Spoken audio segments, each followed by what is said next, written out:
As I predicted, Brittany Renner is giving a bunch of simps and clowns out there a world-class education on what happens when you ignore simple warning signs. Single moms are liars. Everybody knows that. And yet, they keep walking off into that buzzsaw, and we're going to be going a deep dive into this tonight because Brittany Renner, the poster child for teaching idiots how to play stupid games and win stupid prizes, is back. She's back, and boy, she is sitting up here talking and talking. She's looking worse than ever, and she's proving every word that's ever been said correct. What I want to do for you here is I want to play. She started live streaming on Kick, and she's confirming literally everything that's ever been said here. First of all, there's a major part we want to get into about the fellow who thought he was going to play along with Stepdaddy season. I want to culminate with that. But first, I want to show you all this classy moment. Love the beach. I'm a cabana man, though, with drinks. Yeah. I'm like, I might as well just hike my dress up, because at this point, I'm actually wearing underwear like a lady today.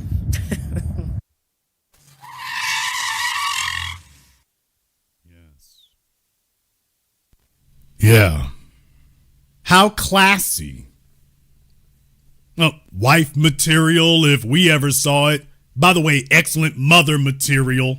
You know a hood rat would be saying, what's wrong with that? If you said what's wrong with that, you're a hood rat.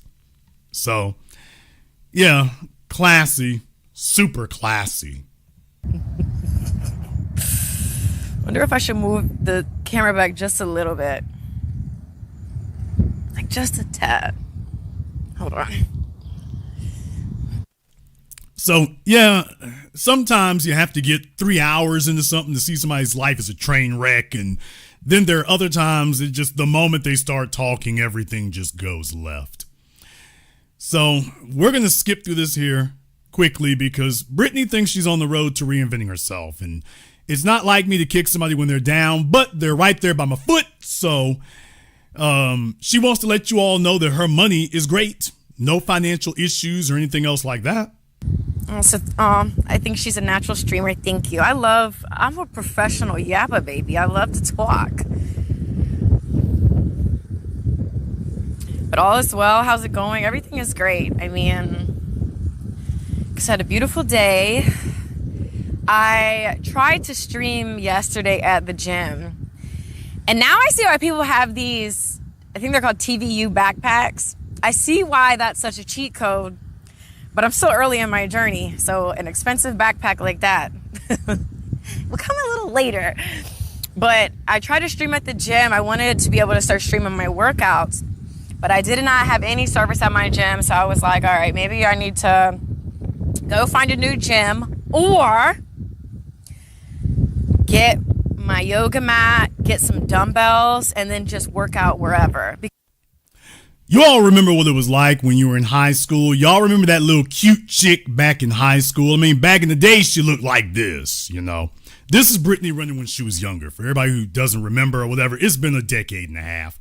This was Brittany when she first hit the scene back then. This was Brittany back then. I mean, fresh-faced. She didn't have the 1,000-yard stare. Brittany back in the day. Yeah, there's a reason rappers were on your phone and in your DMs back there. That was the low mileage Brittany. That was the right off the car lot Brittany. This is the Brittany today. Oh my God, bro. Oh, hell no, man. Yeah, this is Brittany today.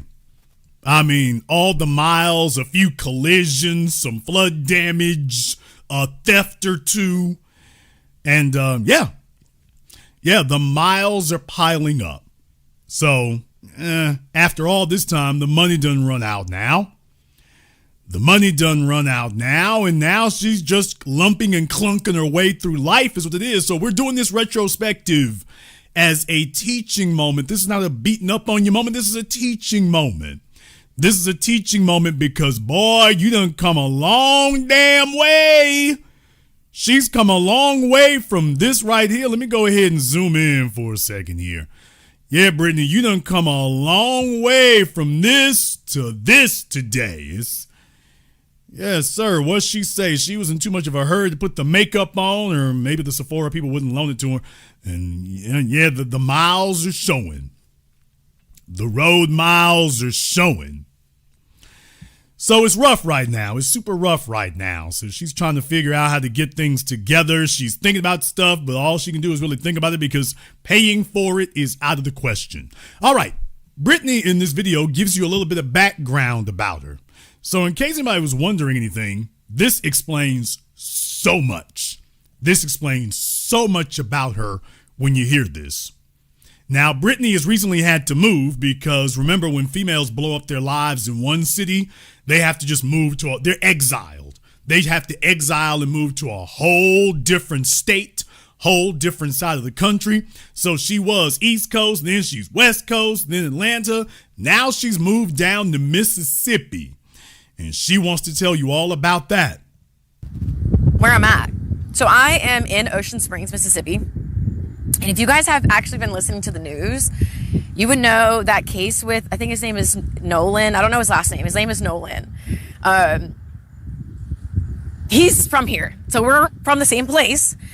And so I was like, yeah, you know that case? I mean, that guy, Nolan.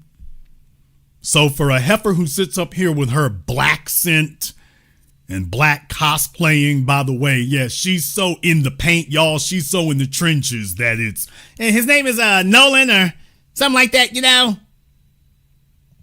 Like, okay, let me tell you something too. We waiting on that autopsy, babe. And if it's anything other than he drowned, we're going to tear this bitch down. We're going to get to the bottom of it. We're going to be boots on the ground here. Sit your ass down. Oh, please. Yeah, y'all, you got to understand when you are biracial, bipolar, and bi-stupid, this is what you do. Your whole damn life is basically this giant fraud. And this is an insult to our intelligence and our sensibilities. But I just wanted to go ahead and let you all know that Brittany is letting y'all know that the little half chick here is no justice, no peace, and we gon' do it. She's never talked like this before. She's had the social consciousness of a rutabaga. She's had the social consciousness of a coconut. And yet, listen to her now. Now that the money done run out and the rappers ain't on the phone anymore, and she's looking at the real possibility of having to get a real job. Well, take a look at the way she's talking now. All of a sudden, she's concerned about blackness. All of a sudden. Don't worry, that won't last long. Just remember this, folks. You hear the way she's talking. All of a sudden, she's a newfound black person all of a sudden. But do not be fooled by that, because before this video is over, she's going to expose that this is a lie too. Remember, biracials like to play both sides of the fence. So when they're on hard times, they come snuggling up on the black side. But don't worry, you know that little switch up they think they're going to play both sides against the middle? That's going to show up before it's over. Because I am from Ocean Springs, Mississippi. This is where I graduated. I graduated from Ocean Springs High School in 2010. Okay, so she's saying that she is originally from Ocean Springs, Mississippi. So anybody who was wondering where she was from, she says, I'm originally from Ocean Springs. I graduated from the high school. So this is not me talking or somebody else. This is Brittany telling you this is where I'm from originally. So if you want to know, now you do. Which probably explains to you why when she finally got a chance to associate with all these people from the big city and big states and millionaires and billionaires, she jumped on it with all 4 feet. And I'm not going to let some hoodlums ruin our city's good name, okay? So it's kind of like, what is exciting about Mississippi? I feel like people don't want to come here. They don't talk about it. And right now, Ocean Springs is in the headlines for something really negative. So I'm just like, okay. Oh, well, baby, if folks had associated that place with your name, they would have been in the headlines for something negative way before now. I'm going to let this next minute play because she's going to give some details. There's a reason why she's bringing up Nolan Wells and herself. And there's some details that will segue into the next point that I want to play. So I don't want to clip that. So I'm going to let the next minute here play so that you can see that she's leading into something here. And it just goes downhill from there. Okay. Get your ass to LA or Miami for content. I know. Nolan Wells. Yes, thank you. I didn't know his last name. course you didn't. So it's a 2010. Damn, auntie. He's not a rapper or a ball player or a drug dealer. So, of course, high yellow gal. Of course, mixed chick. Of course, you don't know. You don't know anything about black folk. Now, white folk, before this is over, you're all going to see her affinity for that. But yeah, of course, you don't know any of this. You can't fake your way through this kind of thing. You're basically the white soccer mom who's come slumming among Negroes because you got evicted from the hills you were living in, and now you're making an ass of yourself because you've got bits and pieces of information, but you don't know their context or where they're organized at. Yeah, so Nolan Wells, that case happened. That happened here. So I've been following. I am on Facebook, but I only accept people I know. So a lot of people I went to school with, like from Ocean Springs, have been talking about it. There have been people that have been, doing, I don't know if like peaceful protest would be the right word. I think there is also his funeral. Where's her paperwork that she's been following this case, everybody? Where's her paper? She doesn't even know his name. I've been following the case. Yeah, you've been following it so much and so diligently that you don't even know his name.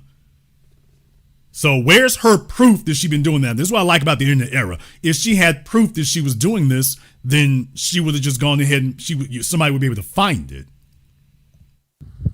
Is at the Coliseum next week. My mom asked me if I wanted to go, and I was just like, I don't know about going for someone I don't know. It just feels like a little weird. But like I said. Really? Okay. Like I said, folks, this is what happens when you're dealing with these biracials. Back in the day, they called them half-breeds. This is what happens when you deal with them. They think they're going to play both sides against the fence. They're black when convenient. And every other word is about giving themselves the option of not being with you or whatever. So they'll claim they're 10 toes down. And then when you tell them, okay, time to put in some work. Oh, I don't know if I can do that. So, yeah.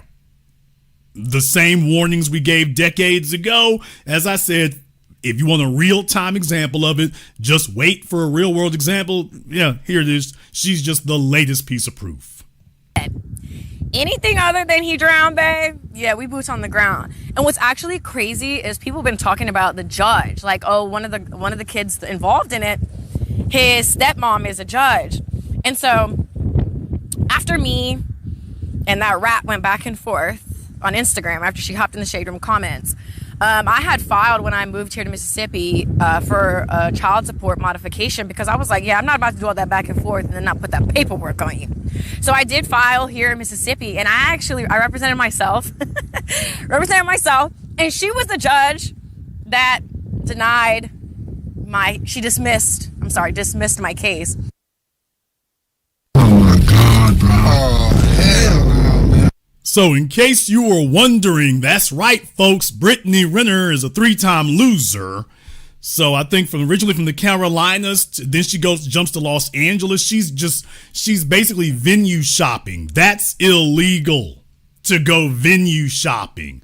So like so many hoes who get pregnant by athletes, they go to the corrupt Republic of California to go try to get some money. When that fails, she goes venue shopping somewhere else. So now she's moved to Mississippi, and because the money has run out, well, guess what? First order of business when she hits the ground, first month being there, I got to file for child support because remember, Brittany doesn't have any income. What? Remember? Brittany doesn't have any.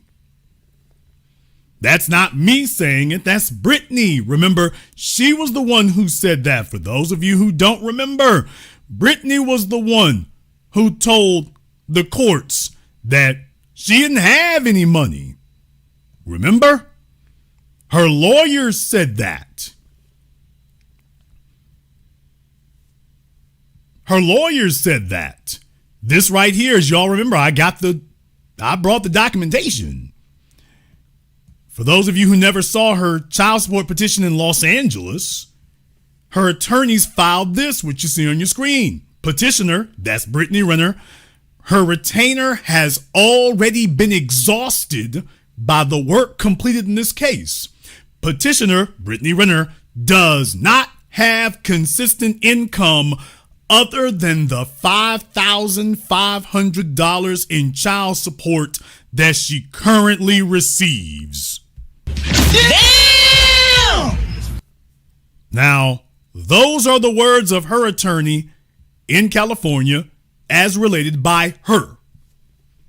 She told them and a court and of law and a judge, I don't have any income outside of the child support that PJ Washington pays me. And the attorney was like, hey, I got to bounce because she can't pay me anymore. She can't afford to pay me. And if you all don't force PJ Washington to pay my retainer, I'm cutting her loose. So that was what happened in California when she tried it over there. She gets to Mississippi and first order of business is to try to get some child support. And now, as you all just heard, she didn't have the money for an attorney in California. Listen to what she admits to here in Mississippi. I'm going to back this up just a little bit to make sure that nobody can say that I'm distorting anything. Listen to what she says she's doing legally in Mississippi now. So I did file here in Mississippi, and I represented myself. And she was the judge that dismissed my case because I'd only been here a year. I'm sorry, not a year. I'd only been here a month. And you have to be here 6 months to have jurisdiction. So I was like, it is really a small world, because when I saw that she was involved, I was like, oh my God, Ashley, girl. I had just presented in front of her. I had 3 binders ready to go, babe. Because one thing about it, babe, I'm not going to do too much talking. Okay? But yeah, it wasn't like that my case had lacked merit. It was just, I'd only been here a month. So it's kind of weird to me when my mom had told me that the judge was involved, because I'm like, oh my God, this is just such a small town.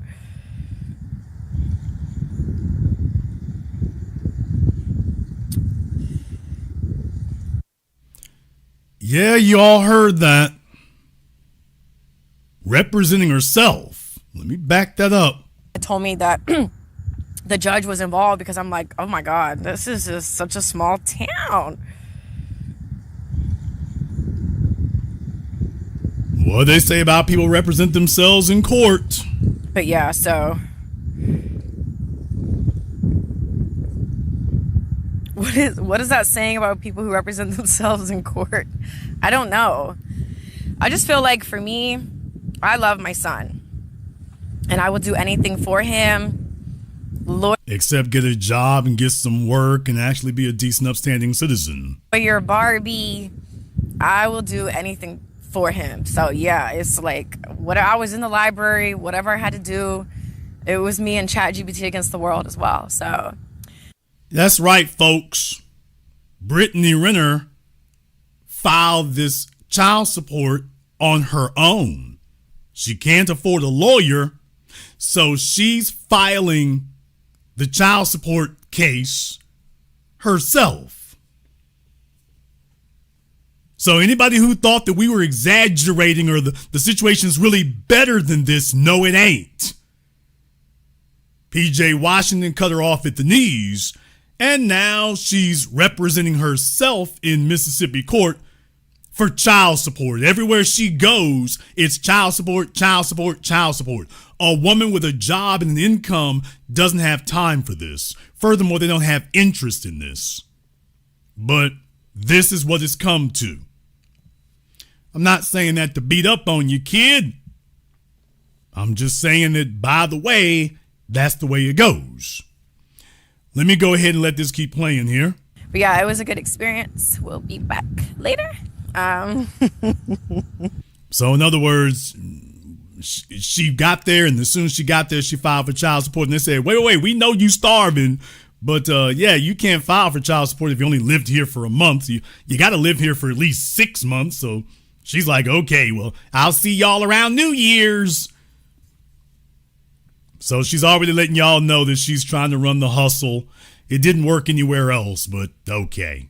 Because that $5,500 a month, you can't really stunt on $5,500 a month. But yeah, so I just thought that was really crazy that the judge that everyone's been talking about, she was someone that I presented in front of. Yeah, I recently moved to Mississippi because I was in LA and was dating a bozo, moved to Atlanta with him.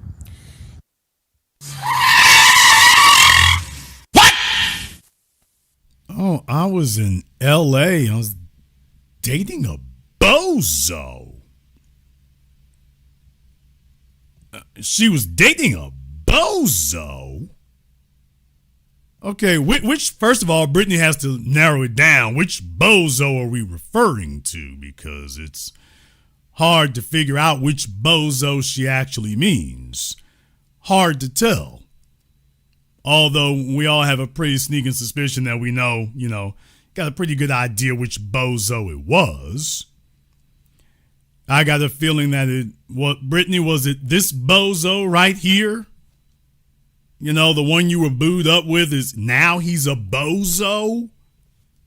Is that what it is? Everywhere you go, it's like everybody else is the problem, not you, I guess. Okay. Well, guess what, folks? This is how she repaid the stupid simp who went out there. Now she's calling him a bozo in front of the world. And, of course, her sycophants are falling right in line with it, as I told you. Anything they said. So all that damn ass-kissing simp talk he did, and this is all he gets for it, is belt to ass. And then left the bozo because he was a bozo and moved back to Mississippi. Wow, y'all, how many times has she called him bozo now? 2 or 3 times. So all of a sudden, dude, the same trash that she was talking about PJ Washington, now she's talking that trash about you. The same way that she treated all of them, guess what, sucker ass simp?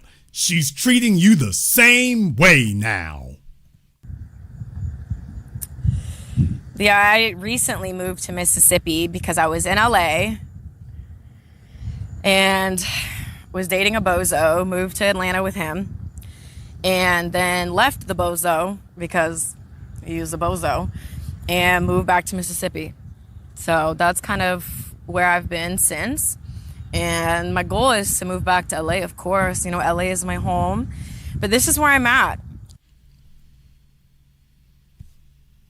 Nigga, what? Didn't she just say that she's originally from Ocean Springs, Mississippi? Now she's saying LA's my home.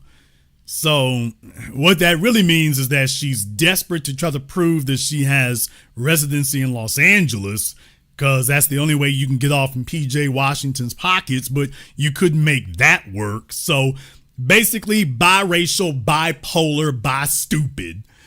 And she thinks that they think that they can play the rest of the world like they do in their own heads. That if they can play both sides again, whatever is the most convenient thing for me to say at this moment, that's what I need the rest of the world to go along with, is whatever's most convenient for me. And so now she's just setting herself up for, okay, wherever's most convenient, North Carolina, Mississippi, Los Angeles, New York, wherever it is that works best for me. I'll claim whatever it works best for me. I'll claim all, have allegiance to none. So it's really pathetic. But what it does show you is that she doesn't see herself as a girl from a small Mississippi coastal town. Basically this Mississippi knockoff of Miami, which, is not. No dissing Mississippi's coast. Just saying she went to the only place that would mimic Miami that she could afford. All right, but she's letting you know she wishes she can get back to Los Angeles. She wants to be where the glitz and the glamour is and where the audience is. And right now, that's not really something that's popping for her, happening for her. But she's letting you know she desperately wants it. So I feel like a part of my streaming journey too is,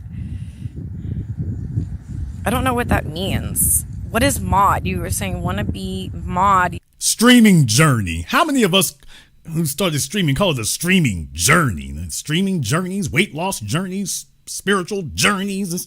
Everything's a damn journey. My body count journey. Okay, this trash. You better sub up. What does that mean? I don't know what some of these terms mean. Hi. Someone said, hey, Britt. Also, too, to the person that was like about representing yourself, I feel like I have spent over $80,000 in attorney's fees. Lie. $80,000 in attorney's fees. Where'd you get that from? Where's she have a spare $80,000 laying around from? Because this case wouldn't have gone the way it did if you was sitting on it like that. But all right, y'all, this is the story. I spent $80,000 in legal fees. All right. I want to see the invoice on that one. I've spent a lot of money fighting against someone who has endless resources, you know? And it sucks because it's just like, you can feel however you feel about me, but don't shit on our son, you know? He didn't. He's taking care of his son. What he's not doing is taking care of you. You have been decoupled from the lifestyle of a $100 million baller. You've been decoupled from it, and this is what comes with it. So you wanted to be this stray cat roaming the world. Now you are. And what she's really showing is, okay, I want to decouple from him, but I want to stay attached to his resources, even though he doesn't want to be attached to me. So that's the way that goes, baby. This is what you bought. You said you'd do anything for your son. You would do anything except stay put. This is the lane you chose. You got to be in it to win it. Now you're just in it to lose it. Looking bummy as hell. And this is how you're spending the last year of your prime years. She's 34 now. At 35, it is officially all the way over. Forget about it. She's already in the discount bin, but yeah, y'all, it's going down bad. But that's fine because a lot of people, they want to talk one way and they live another. And let me tell you something, babe. Something's definitely coming behind that. For sure, babe. So yeah, I just feel like when you really are a parent and you're boots on the ground and you do whatever for your kids, it's like people are so quick to be like, I'll die for my kids. I'll die for my kids. Well, would you live for your kids? Would you do better for your kids? Would you go against the grain for your kids? Would you do something that you don't really want to do for your kids? You know, because it's like for me, this court stuff has been stressful and financially draining for me. Oh, I'm glad to hear that. She said, would you do stuff you don't want to do for your kid? Okay, ma'am. Well, there's some stuff you didn't want to do. Then you should have done it. Because now you're going around the country making a straight ass of yourself. Making a high yellow ass of yourself. Trying to chase this man's money everywhere you go. It's completely shameless and totally thrown off and completely unhinged. You look mentally unbalanced because you are. And I'll do anything for my son except look like I'm not crazy. I'll do anything except that. Sit your ass where you are. PJ wasn't the one wilding out and acting a fool. It was just you. So you would do anything for your son except stop acting a fool. You know? And I see a lot of times, too, why women stay in relationships because it's just easier when it comes to finances to suck a dick and shut up. Like, well, you have a lot of experience at it. What? So that's, first of all, that's not anything new for you. So, but I guess the shut up part is difficult because even you in the ideal situation, you'll be just as silly and just as stupid with it. So therein lies the issue. But ma'am, everybody's going to deal with stuff in a relationship that they, from time to time, that they would not like to. Anything beyond that is just you being irrational. This idea that a man's supposed to be your servant. He's supposed to be your playpen, your play pal, and your pet and your servant all at the same time. That's where things get really stupid, is when you start trying to insist on that garbage right there. That a man's supposed to be your toy and your servant. No, there are things that you may not necessarily want to do. That's called being an adult. You knew what you were getting into, then you tried to change the rules in the middle of the game, and it blew up in your face. Girls, people are always like, well, all men cheat anyways, might as well just stay with the rich one. Well, okay, a mod is a moderator. Okay, remove toxic people. Okay, I didn't know that. But anyways, I see why people stay. I see why people stay because it's like ever since I left, and let me be really crystal clear, the first and last guy that ever left me was when I was 17 years old. He was my first boyfriend. He actually went to St. Martin. Oh, please. So now she's going to claim nobody ever left her. She's always left them. That's nothing. First of all, that's not true. Second of all, that's nothing to brag about. That really, really isn't. But this is the type of delusional stuff right here. I guess I cut them all off. Yeah, after everybody got their turn. So you weren't smart enough to refuse that. However, the narcissism runs deep. The narcissism runs super deep here because I want you all to hear this part right here. This right here lets you know everything that you need to know about Brittany's mindset. And it'd be different if she was rare, but she's really not. This is really some for the par for the course of the female generation today. These words she's about to say.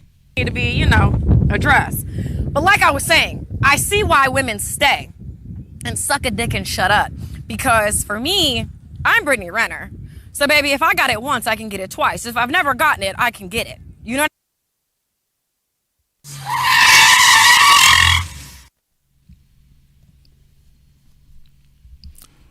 Let the narcissism flow. Yeah, do it just like that. Let the conceit flow. Let the arrogance flow there. I'm Brittany Renner. Please, I'm Brittany Renner. Baby, you're living with your kinfolk in Ocean Springs, Mississippi. You went from wherever she was on the East Coast to LA to Atlanta to all the way back to Ocean Springs, Mississippi. The universe is trying to tell you something about your failure as an individual and your character flaws. The universe is trying to tell you something and you're still talking about, hey, universe, wait. Everybody else is different. I'm Brittany Renner. So every female wants to tell herself that she's special, that the rules don't really apply to her. She's special. I'm different. All the rest of these chicks are just baby mamas. Fellas, if you've ever talked to a single mom, you've heard that before. Oh, these other chicks, they're just baby mamas. I'm different. I'm me. I'm Bushika. I'm Shintikia. I'm Lakeisha. And it's like, Heifer, do you see where the hell you sitting at?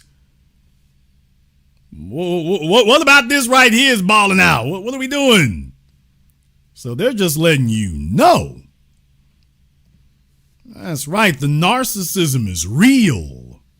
She sat right here and told you all, but I'm Brittany Renner. And that means what exactly? To be, addressed. But like I was saying, I see why women stay and suck a dick and shut up. Because for me, I'm Brittany Renner. So baby, if I got it once, I can get it twice. If I've never gotten it, I can get it. You know what I mean? So it's like, I understand what people say because it's been so hard rebuilding my life financially. It's like I have double the responsibility, not really half the help. That's okay. God sees all, the God that you claim you believe in. But all right, so 34 years old. Just understand, this is end-stage black woman's disease. And deal with it, nigga. Everybody recognizes this. This is end-stage black woman's disease.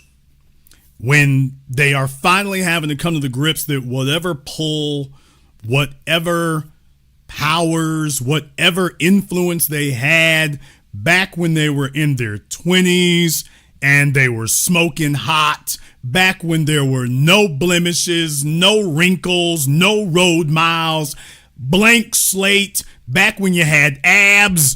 Damn! Back when you didn't have stretch marks and cellulite. Back when you didn't have the stretch marks and the cellulite.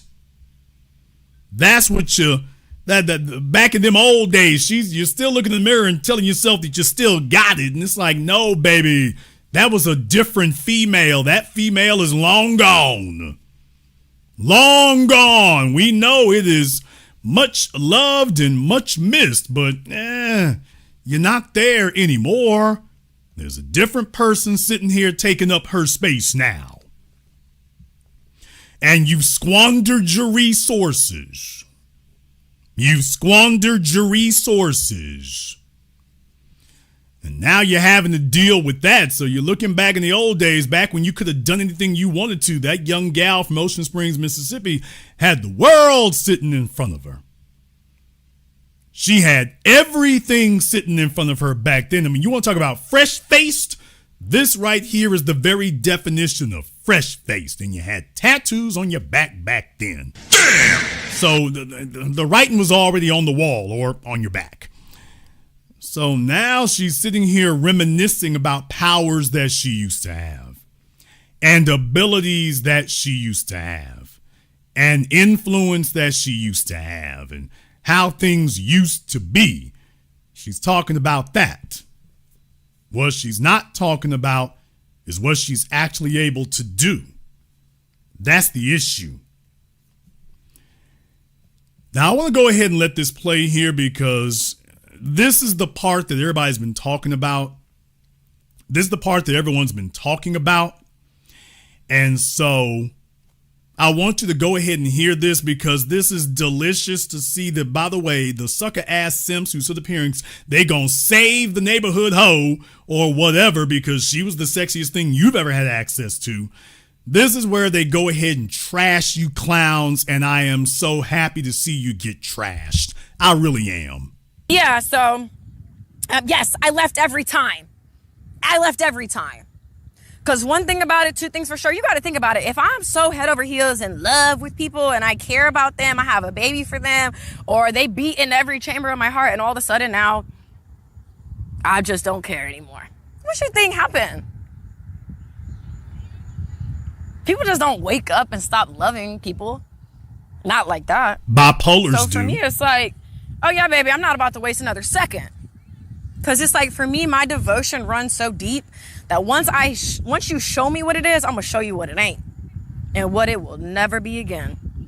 So yeah, I don't waste time. I don't care how public, like even the last guy I was with, I don't care how public we are. I don't care what we talked about, what we did. If you met my son, bitch, bye. Oh, man, this is where she puts belt to ass on them. Oh, this is where you start catching them bolos. Y'all remember this super sad ass simp here? You're trying to get your life together. It ain't really working out for you. You sat up here and grabbed the run-through baby mama, and instead of you playing it like a G, you go around telling folks, she is going to be a wonderful mother and wife. And y'all remember she out there on the damn seats. He took her skiing. This is the guy. We already covered this before. Single moms hit rock bottom. You can go back and watch that program. Yeah, this is the bozo that she was talking about. This is the guy who running around bragging that he was picking up the single mom and talking about he loved her son. Nigga, what? Remember him? Yeah, she giving your simp ass the business now. Oh, she's giving your sucker ass the business. Y'all went out here all this playing and stuff. You thought you were bonding. When y'all gonna learn? You can't bond with a hoe. And deal with it, nigga. Your job is to creep in and then creep out. He thought he was stunting. He's like, I'm gonna bond with a hoe. These other niggas, they just wasn't good men. Yeah, look at the simp, boy. Look at him, boy. Oh, yeah. Brittany, he didn't look like a bozo then.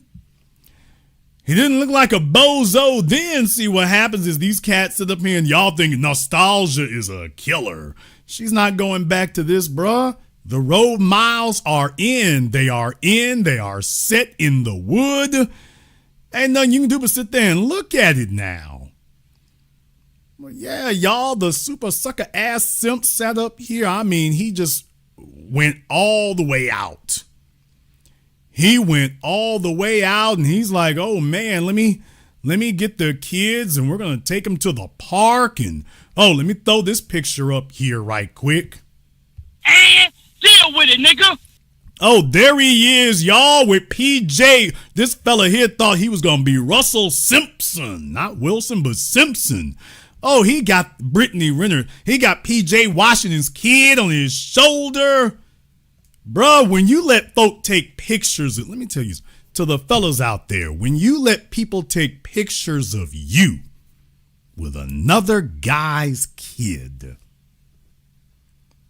you sit there with the baby mama and talk all this bull jive. Don't nobody want to be you. That's why these fellas can't brag about that on Father's Day. All the stepdaddies, they hold their head down. They'll call themselves fathers. They won't say stepdaddy. It's like, oh, ain't nobody can congratulate you for that. No one's congratulating you for stepping in there, buddy. Everybody's like, oh, sympathy to you, man. Couldn't do no better, huh? You just gave up, didn't you? You just gave up, Johnny, didn't you? Yeah, he's sitting there with the kid on his shoulder, man. Look at him. Completely dominated. You've been sucked into this bipolar heifer's crazy ass life, and you... I can be that guy. She'll be my high yellow goodness, even if she's been run through and has a lot of miles on her here and whole bunch of baggage. He's literally carrying the baggage.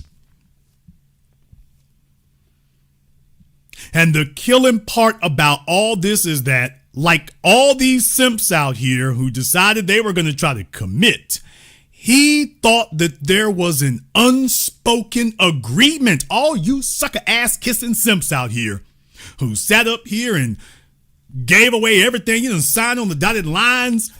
You thought that there was some unspoken agreement between you and this heifer, that if she would finally walk away from her hoe ways, that you would go ahead and pay this bastard baby tax. If she would just go ahead and walk away from her hoe ways, you would ignore this extra burden that you're taking on. You would ignore it so long as she gave you the femininity and discipline and commitment and loyalty, all the things that she didn't give the other guys. If she'll give that to you, then you will pay this extra tax. Because you're beaten down and you're down and out, and that if she will do that, you'll play along with her that, okay, the problem was the guys, it wasn't you. Wink, wink. Okay, I'll carry their burdens, but you're going to have to give me all the good stuff that you didn't give them. And furthermore, because you come with extra burdens, you're going to be grateful that I'm taking on this extra burden.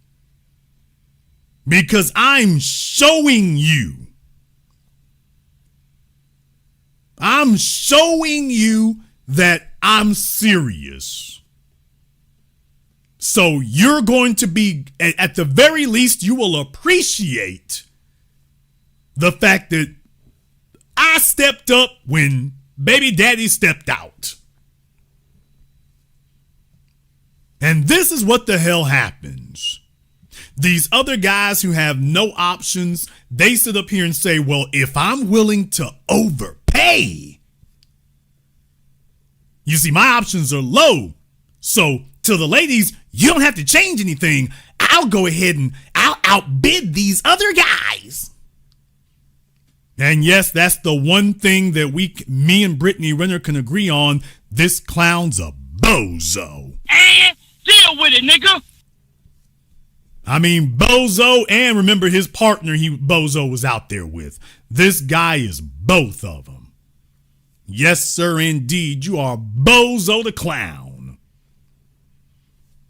You had sexual access to her. You should have kept it pimping. Because you sat up here and made a straight ass of yourself. You went on the internet talking about you was going to marry this chick. You going to take care of the son. You supposed to be doing them like Drake do. Just send her a text message. Hey, I'll hang out with you. Oh, no footage. No footage, no pictures, no nothing. No. No, I ain't claiming nothing. He didn't do that. He did not do that. So this is the main lesson. Single moms are treacherous. Ladies, I'm just telling the truth. Damn! To my single moms out there, you know this is what it is. Remember my program I did years ago, Single Mother Boot Camp. They don't have any scruples. It's a ruthless game. As far as she's concerned, she is here to get you before you can get her. She done been run through by so many folk. All you dealing with now is a predator. If she came to you, it's a transaction. She's here to get whatever she can get, however she can get it, and you're here to be the designated sucker. They cold as ice. And if they can get a clown to marry them, get a clown to put their name on something, get a clown to be the second or third in line, you think she's got passion. She's like, damn passion. I'm trying to find somebody to obligate to these things. But when she's through with you and the real thing has an opportunity to come out, well, then now she starts saying stuff to you like this. And this isn't new. She's letting you know this is how she sees a relationship. To any man who comes through the door thinking that you're going to play the Russell Wilson card, well, even if Future ain't around, I still wants to be here to take care of the kids. This sucker ass nigga. Even if PJ Washington's not around, I still want to be here to take care of you and PJ Jr. And you think you found the cheat code because you're willing to grovel and bow and scrape. And ladies, if you all would be brutally honest with these men, you would tell them the damn truth that y'all don't give a damn about him talking about what he wants to do for your damn kids. You're only interested in what he can do for you. But that you are not swayed, you are not swooning, you're not flattered by any of that "let me take care of your babies" talk. That means nothing to you. He can extend himself. He can buy car seats. He can show up for the PTA. He can sit up here and adopt the kids and put them in his name. He can do all that garbage. Y'all don't give a damn about that. That does not matter. That literally means nothing to you.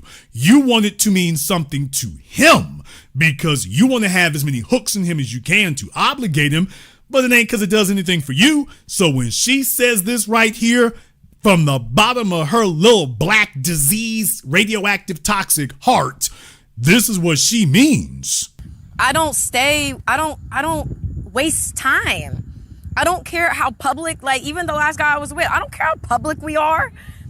I don't care what we talked about, what we did. If you met my son, bitch, bye. Fuck you. Let your mother love you.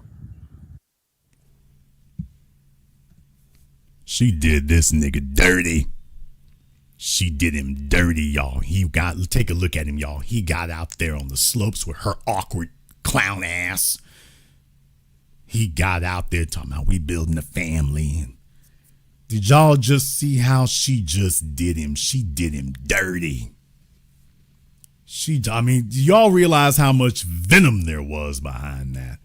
She just did his clown ass dirty.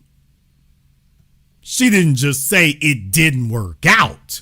This fella went all in front of the world. We all read that. Y'all saw what she did. She did him dirty. She said, damn you. I don't care. She wanted to let the world know right then. I don't give a damn how hard, quote, hard you trying. If you're not useful, and she does admit later that it came down to money. Nigga, what? She admits later that the issue she doesn't actually say that he has any problem. She doesn't say what the problem was. She just said he was a bozo. She never says what it was that made him a bozo, except later she admits that it was about money.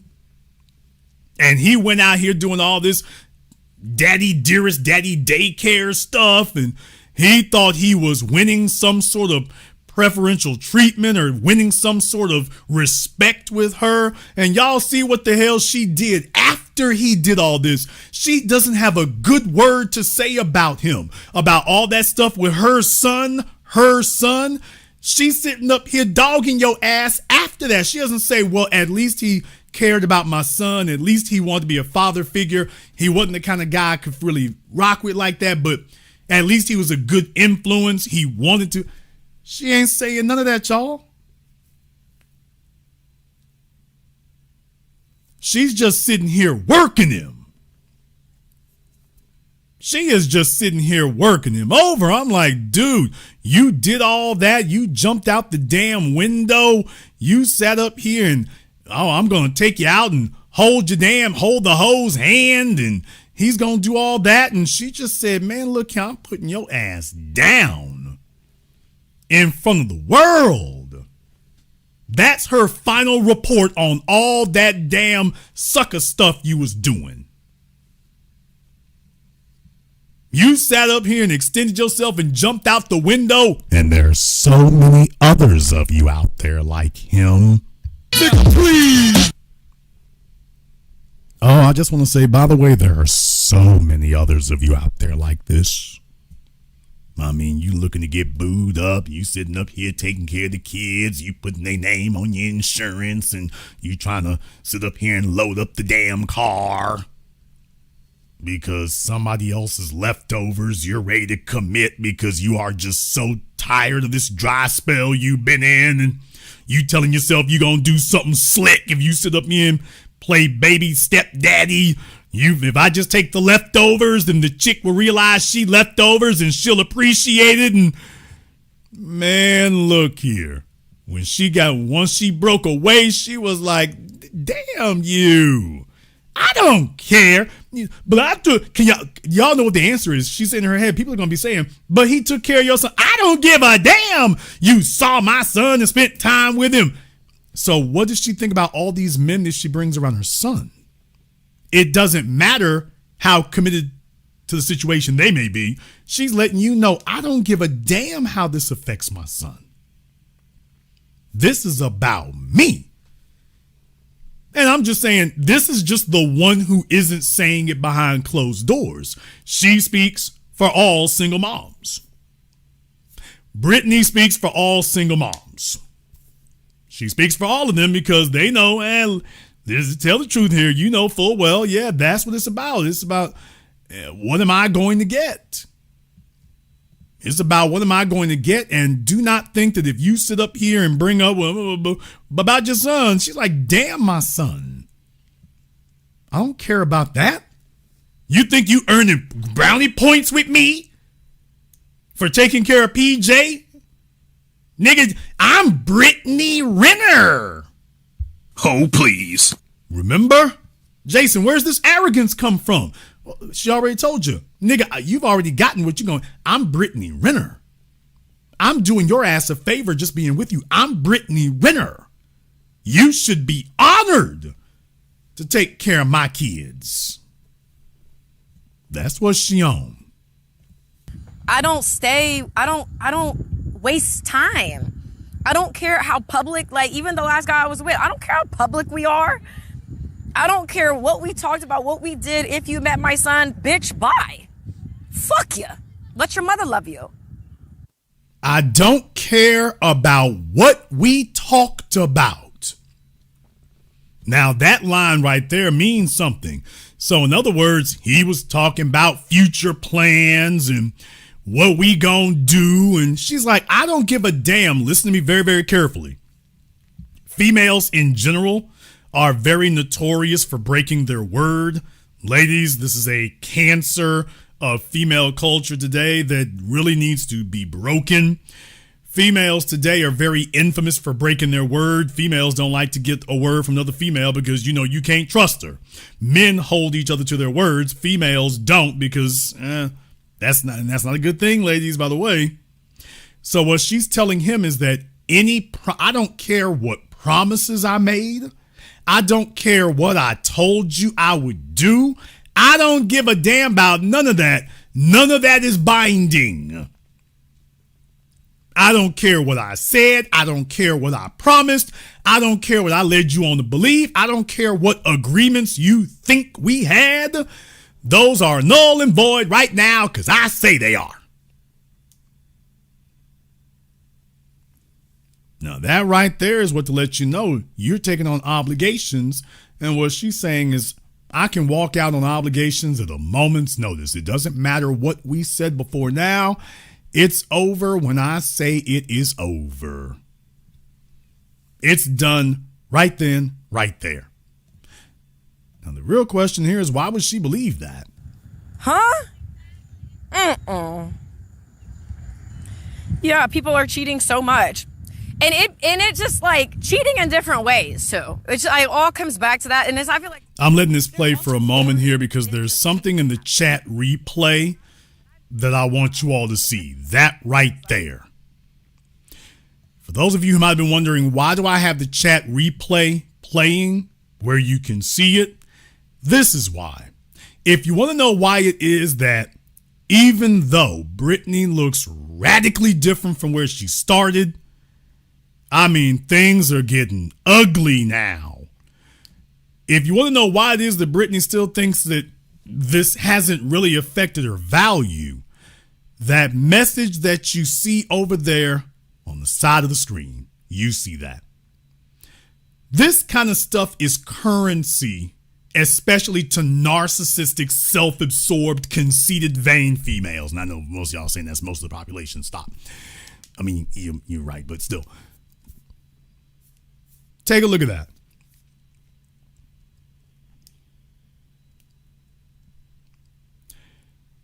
Understand something. You're sitting up here thinking to yourself that fellas are concerned about a woman's breasts or a woman's rear end or whatever. You got fellas out here who will buy your ass a house simply because of his psychosexual fetish for feet. Nigga, what? And do you understand how often females run into this, fellas? The beggars are out there 24/7. And I want to show you that even in the middle of all this, he heard about the sucker ass simp, and this guy right here can't even help himself. Show me your feet.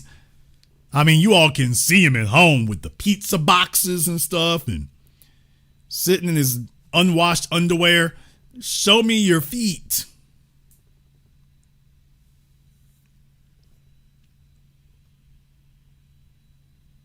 This is the caliber of individual that's hanging out in these places now. This is what it's come to here. So if you want to know why it is that it's so difficult to convince these females of where their real value is, it's because when you got guys who are talking about they just want to, oh, goddess, let me just see your feet. Do you know what that does to a female's psyche? Do you know what that does to her to hear that? That does incredible things here. Now, what I want to do is, remember, I just told you about something. What was it that Director X, what was it that he did that was so bad, so contemptible, that she's sitting up here literally spitting in his face in front of the world? Well, I will submit to you that I think this part right here, I think this is the real reason. Tell me if you all agree. Of people's frustration is, and all this stuff has to surface, and for us to actually address what's going on in the dating world. You know, when was the last time you dated outside the entertainment industry? I just did. I just fucking did. I just did. And I swear to God, my logic was dating somebody more regular was, oh, if he doesn't have as much going on, he'll roll out the red carpet to the magic carpet. Boy, oh boy. What? So there it is. Now, first of all, this guy is not outside of the entertainment industry. What she means is he hasn't hit it big. He's not outside of the entertainment industry. He is in the entertainment industry. What he isn't is at the superstar level that she's accustomed to dealing with people at. So what she's letting you know is that he wasn't balling enough. He didn't roll out the red carpet, baby. He ain't got a red carpet to roll out for you. He has no red carpets to roll out. So she just told you all what her issue was. I just dated a guy in the industry. I thought he would roll out the red carpet or the magic carpet. So she's telling the world the issue is he ain't balling enough.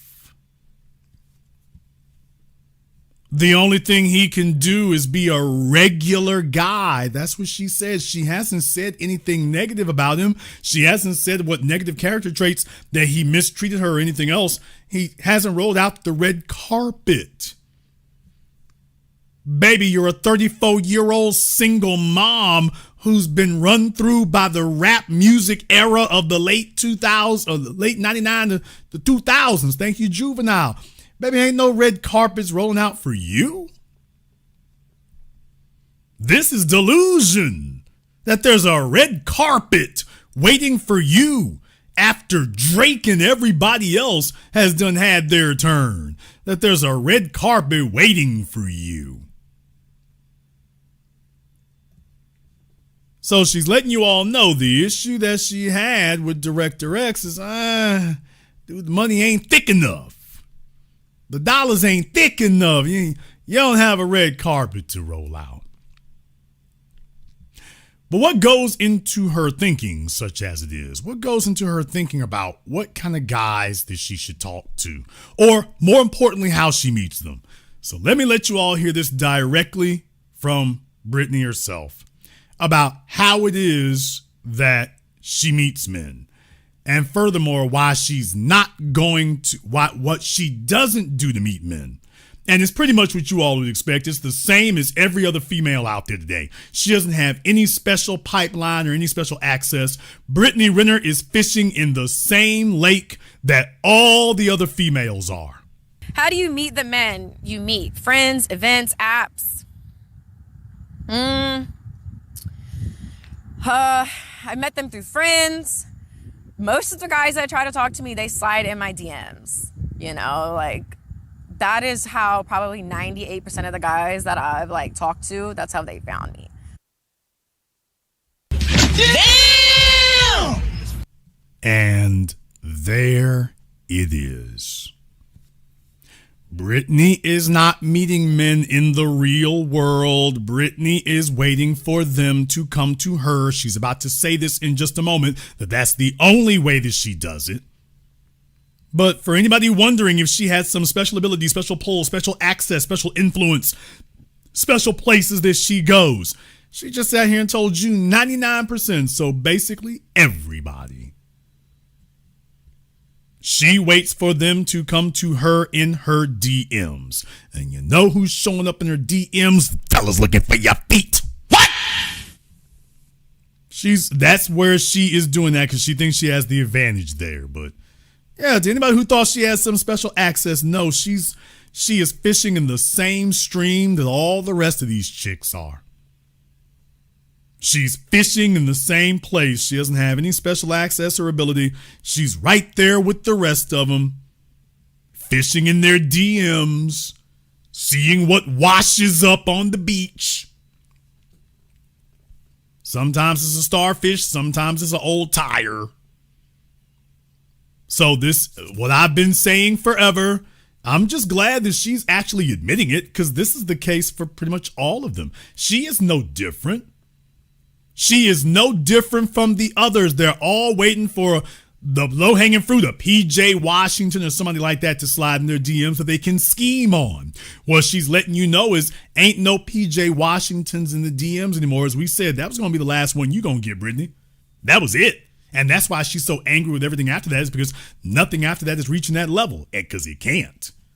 So, fellas, even Brittany Renner is sitting there in her DMs looking for whatever is the highest value male she can talk to at that moment.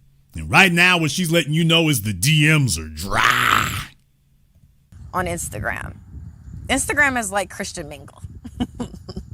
She didn't even say Snapchat, y'all. She didn't even say TikTok.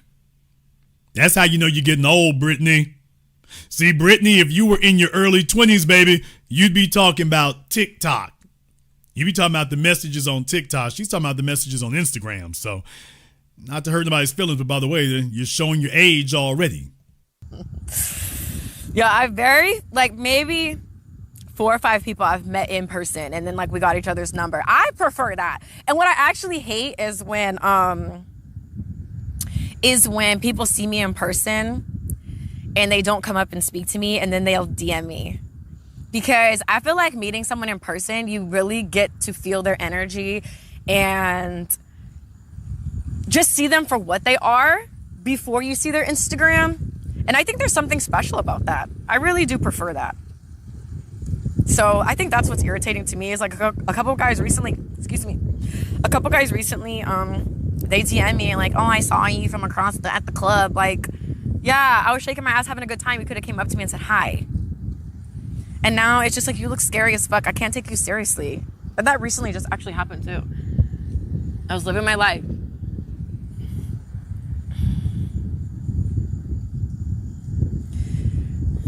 Excuse me, but can't blame them. Why couldn't you blame them? You're the man. Who's going to be the boy? I'm not ever going to go and approach a man. Because the thing is once you approach a man, you've already made yourself prey. I'm not a lioness to you now. Now I'm prey. I'm a zebra. There you have it. To anyone wondering why women do it the way that they do, Brittany speaks for all the women right now, by the way. The fellas who come to you, they are coming to you at a disadvantage because they want to buy. Now, she's letting you know that she wants to have the advantage, so she wants to pick from the guys who are coming to her because she knows if they're coming to her, then it's a seller's market. They're buyers, she's selling. So if they're coming to her, she feels like, okay, I've already got the advantage. I got home turf advantage. I'm not going after you. So she's letting you know that this is the pool that she's going to draw from. The guys that she thinks she has the advantage over. And by the way, she says she's not prey, which means that, oh, you're predator. So Brittany, thank you very much for admitting that. So you're not prey, you're predator. I'm not ever going to go and approach a man because the thing is once you approach a man, you've already made yourself prey. I'm not a lioness to you now. Now I'm prey. I'm not a lioness. I'm not predator. I'm prey.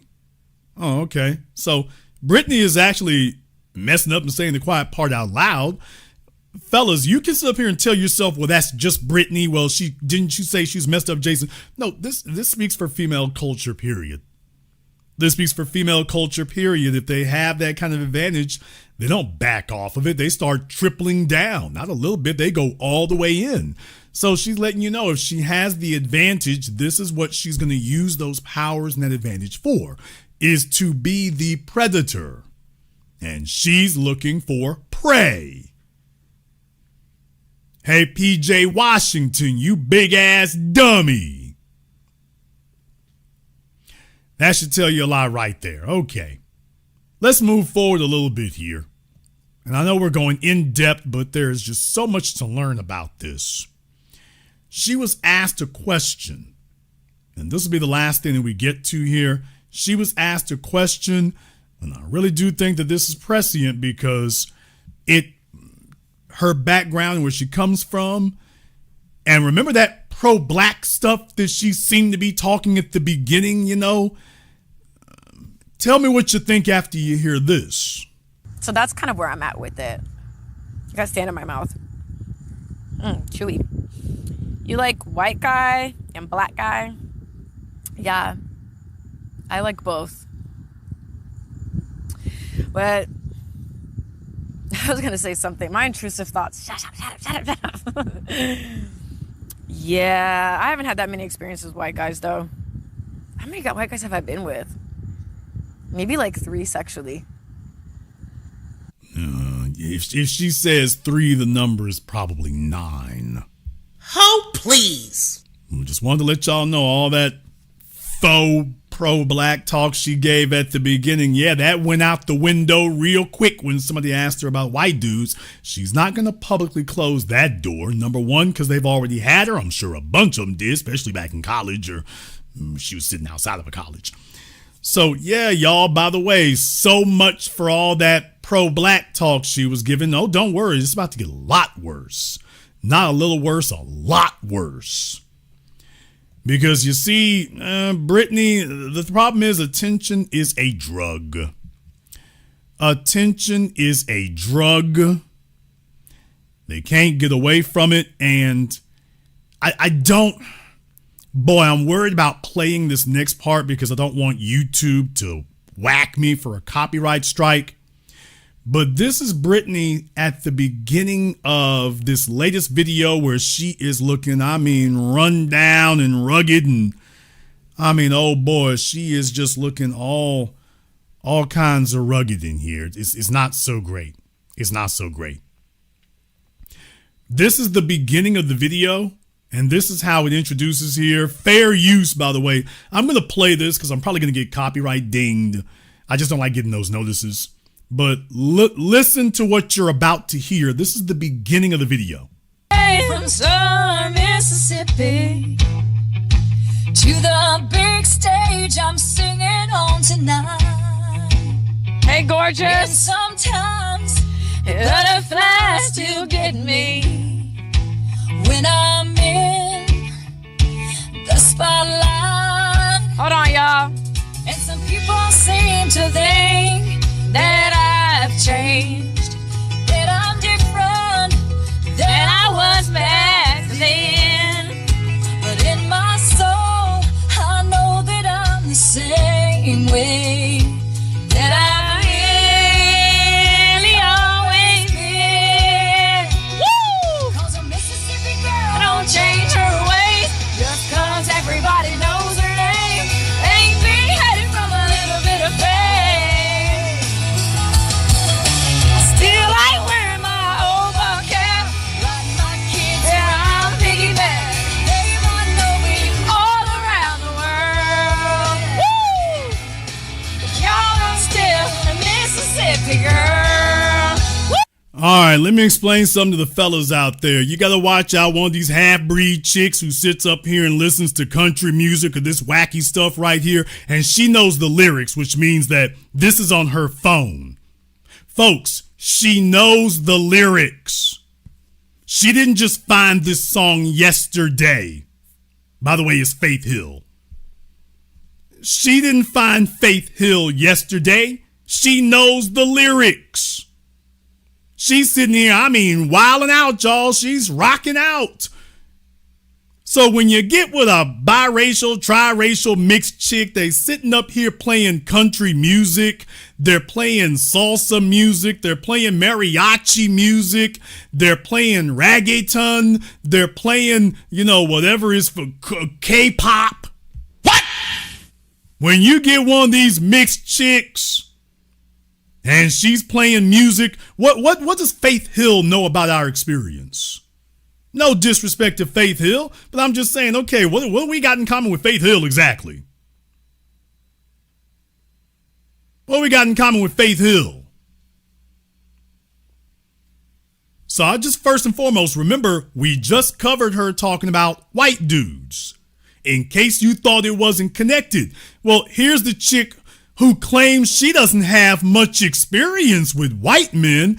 Folks, does this sound to you like she doesn't have much experience to you? Still I wear my old cap, riding my kids around piggyback. They want to know me all around the world. Woo! But y'all are still a Mississippi girl. Woo! All right, I want to freeze right there on that face right there so you can see the edges, the wrinkles, the years, the tread marks. And I want to ask you all a question.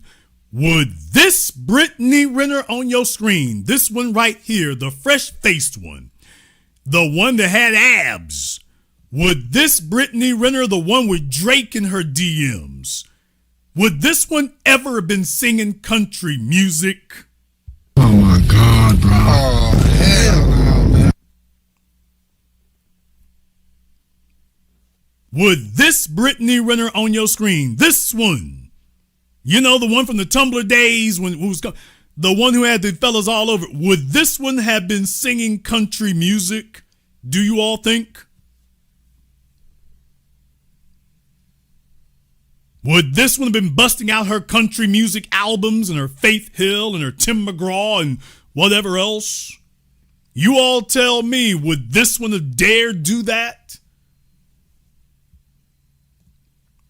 See, this is a game that they play, so fellas, especially to the young dudes out there, if you never had anybody game you up about the biracials, triracials, mixed chicks, whatever, hey, watch that phone. When you hear a bunch of music that is not from the community, that's not from the culture, hey, dude, she's showing you what's going to go down. This is eventually going to come back to bite you. When she has to make a choice between you and them, if those folk are standing right next to her, she going to choose them. She is not going to alienate them and walk away from them for you. And she just told you, I don't give a damn what I told you. I don't give a damn where we were skiing at. I don't give a damn where we hung out at. I don't care what allegiances I told you I had. F you and whatever. If it's no longer to my convenience, I'm walking away from all that right now. Right now. Done with it. So there she is, y'all. I mean, busting out Mississippi Girl. Oh, man. So she's letting y'all know what's happening. Just in case you were wondering if there was any, relation between that and what she was saying before. Yeah, buddy, from one video to another, the longer she stays down there, the more the real thing is coming out. Let's see if she has any other gems we can benefit from. Ass bitches. We done seen the girls that you pull. So, and right now, at 34, babe, I'm out doing everything about you. Like, let me tell you something. I'm outside of a gym right now, which is where you should be. Because that Ozempic is not a long-term solution. Okay? All right, so I think right now she's beating up on DJ Academics. Academics said some things that she didn't like. And, of course, Brittany went straight to uncivil. So, yeah. I know. Hey, just letting you know. So, what I find really, why I feel so passionate about this topic is because these red pill idiots have no real solution. They have no real feedback that would progress humanity, society, culture forward. And you do? Okay, so the red pill guys don't have anything to progress or perpetuate humanity forward. Okay, and you do? Wow. All right. Their game is the shame game. That's all they want to do is shame women into oblivion. Babe, I don't give a fuck who it is. Do you understand? I'm a lover and a leaver. I'm not your mammy, bitch. I know your mother stayed and dealt with your cheating ass fucking daddy because your dad sat up there and said, ain't nobody gonna be with someone who has a kid. I don't believe that.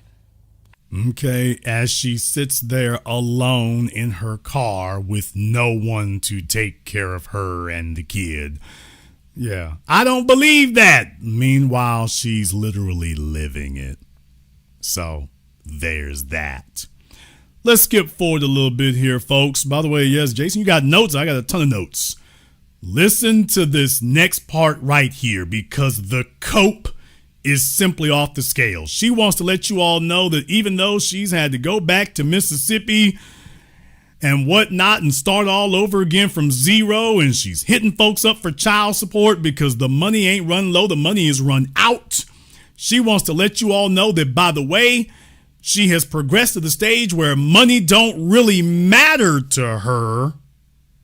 Oh, please. She wants to let you all know money don't really matter in the glamorous life that she used to live. oh, she's over it, even though she's desperate to get back to LA.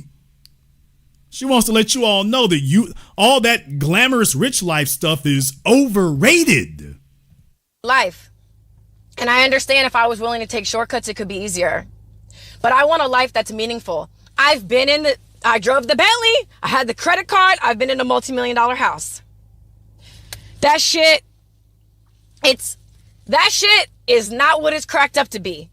When I'm coming home,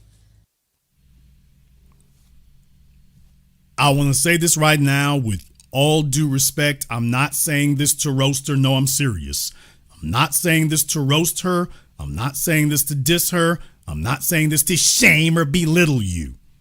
Brittany, you're trying to diminish a Bentley while you're sitting in a Mercedes C-Class. I'm not even going to hit a sound drop on that.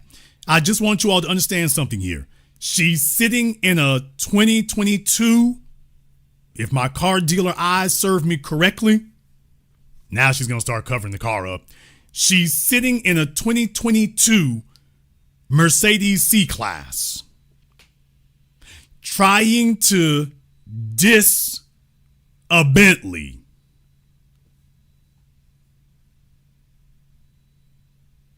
Let that sink in for all of you for just a moment, like water into the soil. Let that sink in for a moment. She's trying to tell you all that she would prefer she's had a Bentley and a mansion and the Mercedes C-Class with the car seat in the back. Yeah, that's where it's really at. There's not really,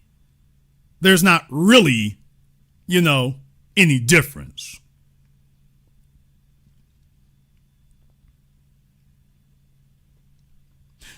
I just want you all to let that sink in for you for a few moments there.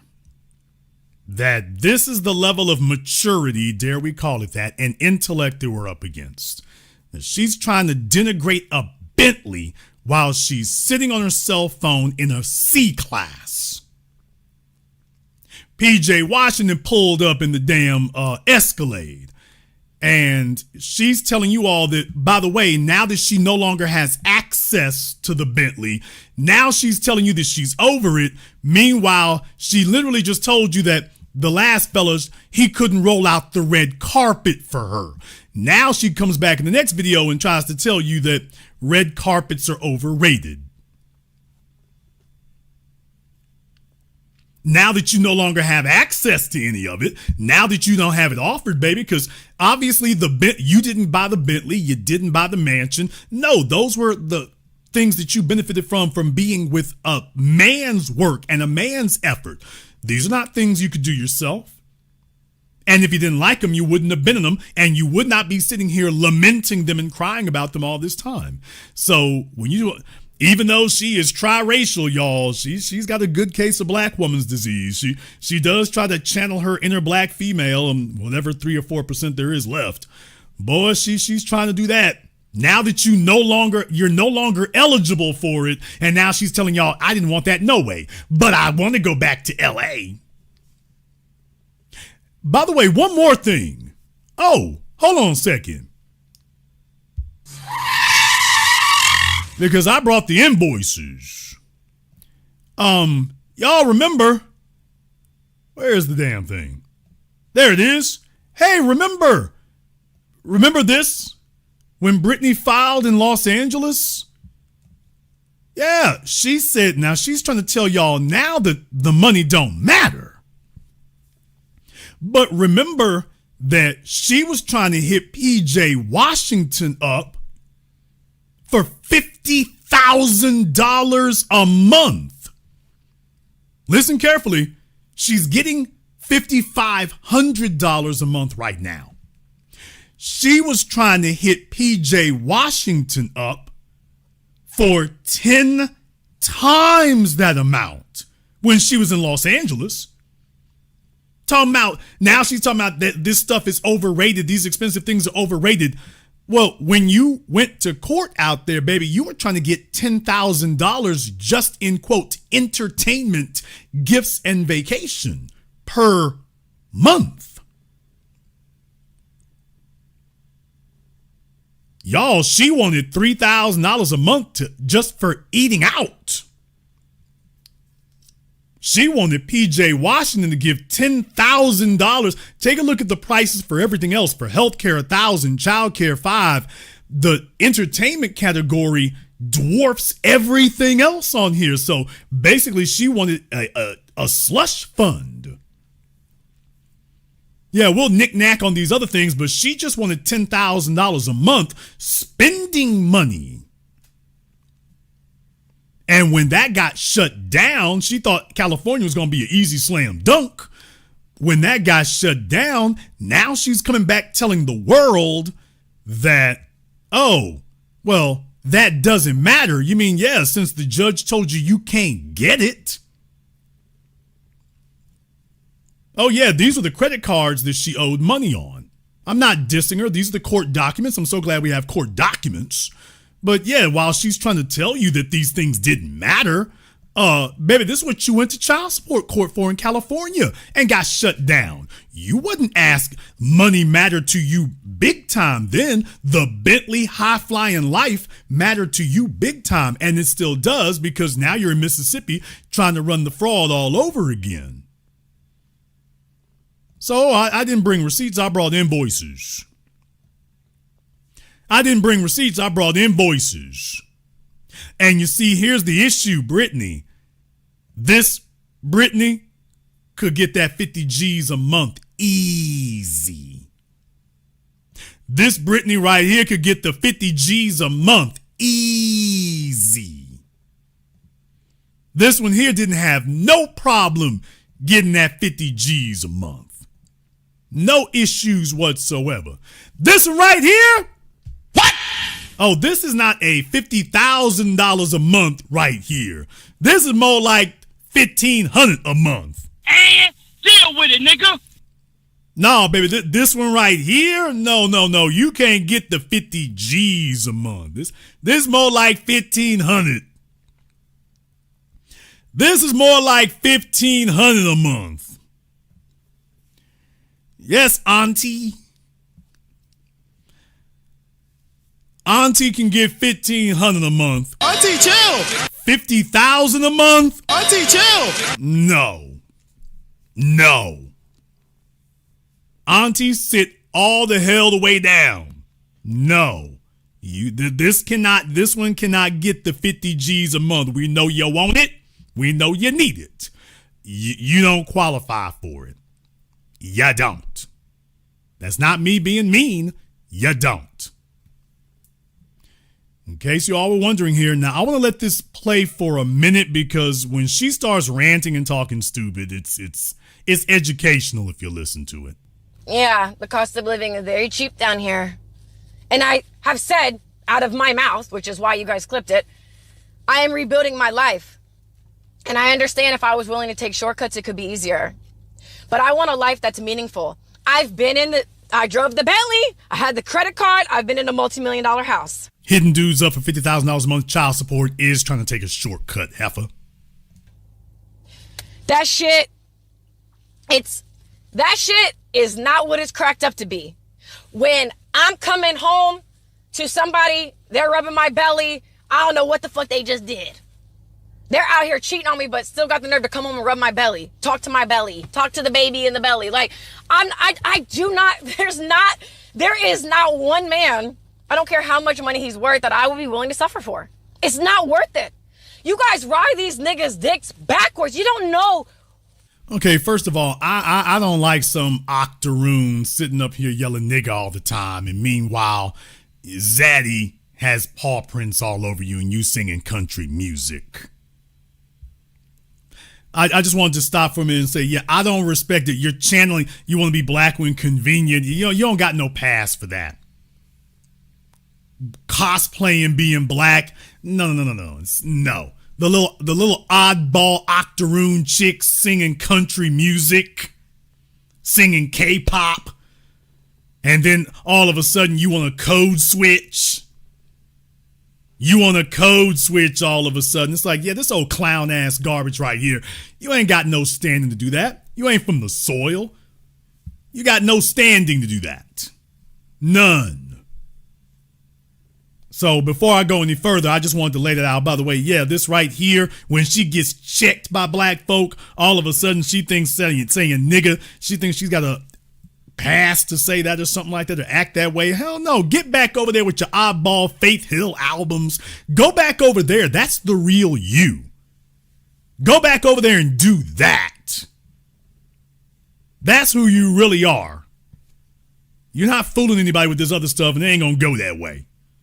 Ask Drake. Who they are, what it's about. Let me tell you something right now. Y'all keep bringing up you should have just stayed with your cheating ass baby daddy. Babe, let me tell you something.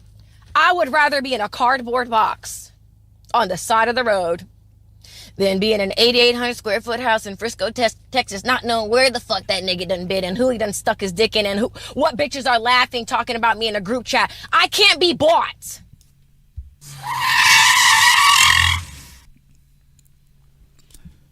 The next words I'm about to say to the fellas out there, I want you to remember this for the rest of your life. If you ever meet a person, not just a female, particularly specifically a female, because you'll be burdened with trying to take care of them, but when you meet a person who says something like you just heard, that they are so determined to have their way, they are so narcissistic and egotistical and power mad that they will put the both of you. What? That's the part you missed. They will put the both of you in a cardboard box under a bridge if it means she can have her way. There's a lot of fellas who think, oh, Jason, females just talk. They don't really mean that. Take a look at that face right. That's the white girl face right there. Damn! What? Damn! Take a look at her face right there. That's not the black side looking at you right now. That's the Karen looking at you. I'm not exaggerating. I'm not being hyperbolic. I am dead ass. That's the white woman. That's the Karen right there. She means this. That's the Megyn Kelly right there. She means that. If having power and control over you, if the cost I pay for that is for us to be homeless and destitute, then I'll do that. And she means it. She means that. She means if I got to call the law, if I got to call the system, if I have to file frivolous ass lawsuit after frivolous ass lawsuit, anything I can do to drag you down, if that's what I have to do to have my way, I'll do it.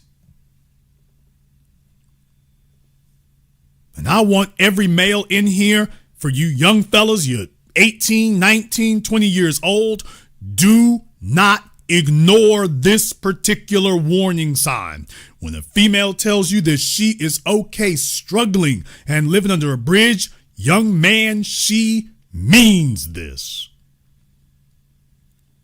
She's not joking. She's not being hyperbolic. She's not exaggerating. She means every syllable of this. She means it, but what she really means is that she intends to do, she has no problem doing it to you. When she told Director X, I don't give a damn what you did with my son. This is the real thing coming out. This is the part that you don't get to wallow with in bed. This is the part right here that doesn't have all the triple X-rated sex tricks. This is the real thing right here. This is sentiment. This is we ain't in the bed no more making each other's toes curl. This is how I see you as a human being. In my world, if I can't dominate you, then damn it, I'll destroy you. So she's not talking about herself. She's talking about what she's willing to do to you in order to maintain dominance. She's willing to do this. everything that you built up and everything you done, and damn that, if we can go up under a bridge, okay. Because under that bridge, I'll have control. There's a lot of fellas out there, you're like, well, as long as the sex good, we'll work through it. Fella, you can't work through this. There is no working through this right here. There isn't. And this is not just annoying. This is dangerous. I'm not being hyperbolic. I'm not exaggerating. This isn't just annoying. This is dangerous. Then I would rather be in a cardboard box on the side of the road than be in an 8,800 square foot house in Frisco, Texas, not knowing where the fuck that nigga done been and who he done stuck his dick in and what bitches are laughing, talking about me in a group chat. I can't be bought. And that's really a... How many fellas have run through Brittany Renner that she didn't know where they were sleeping at? I mean, if she was with Drake, how many fellas has she done that with? So that's obviously not an issue. However, controlling you to make sure that she can retain what you've got, that is an issue. That is an issue. So don't let that be lost on you. I just want to play a couple of other clips here. I'm not going to spend too long on those, but these are just things that I found to be interesting that I just want you to hear that she's capable of saying it. So I just want you to hear some of the stuff that she's capable of coming out with. Fuddled. Like, these are really the voices that are highlighted in our culture? Oh, well, you should have just stayed with the guy who cheated on you and disrespected yourself. No. So every single time, any of these niggas, any single fucking person, I will post screenshots. I can't wait till I get a desktop. I will post screenshots. I'm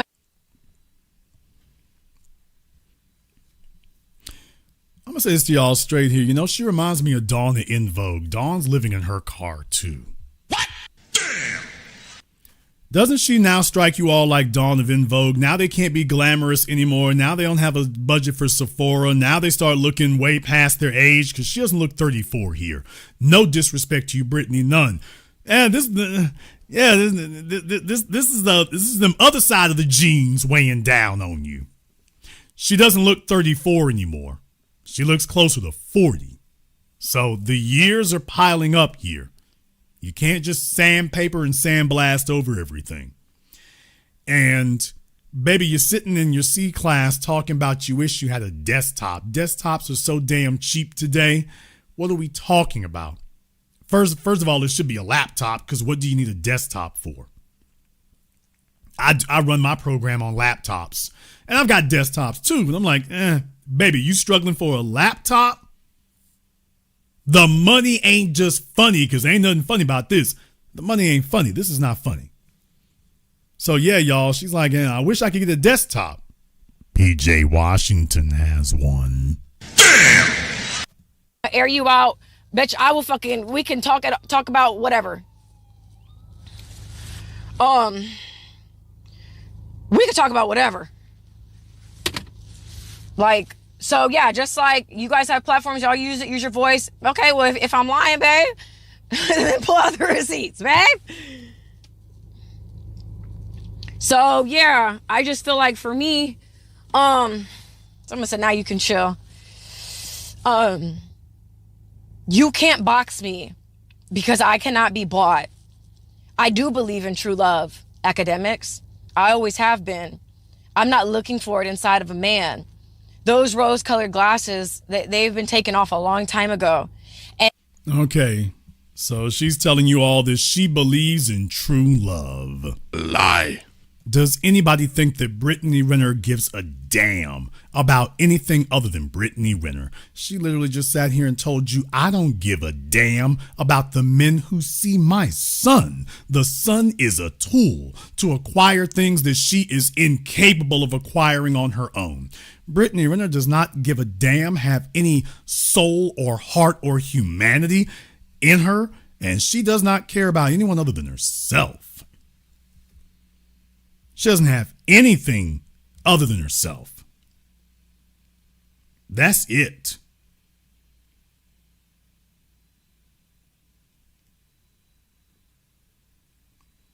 That's what that means.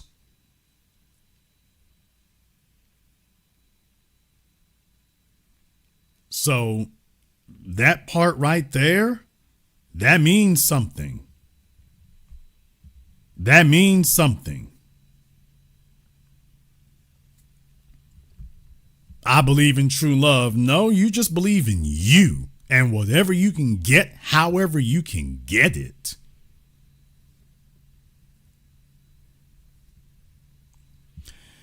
Now, she says something else that's equally dumb. She says something else that's equally dumb here also. Although she's a little bit too daft to get it. Of course she would be. Listen to this part here. We talk about your drinking problem or no? I just think it's ridiculous that like to ask for a man to not cheat is asking for perfection. Loyalty is entry level relationship stuff. Y'all act like I'm speaking motherfucking Swahili. Yo, I feel crazy. I literally feel like we're in. Loyalty is entry-level stuff. Brittany, sex is how a woman shows loyalty to a man. Since a woman is not going to physically protect a man, what she does is she protects his emotional, social well-being. The only thing that you mentioned offering to a man is sexuality. I showed you literally starting your video talking about, by the way, I'm wearing panties today.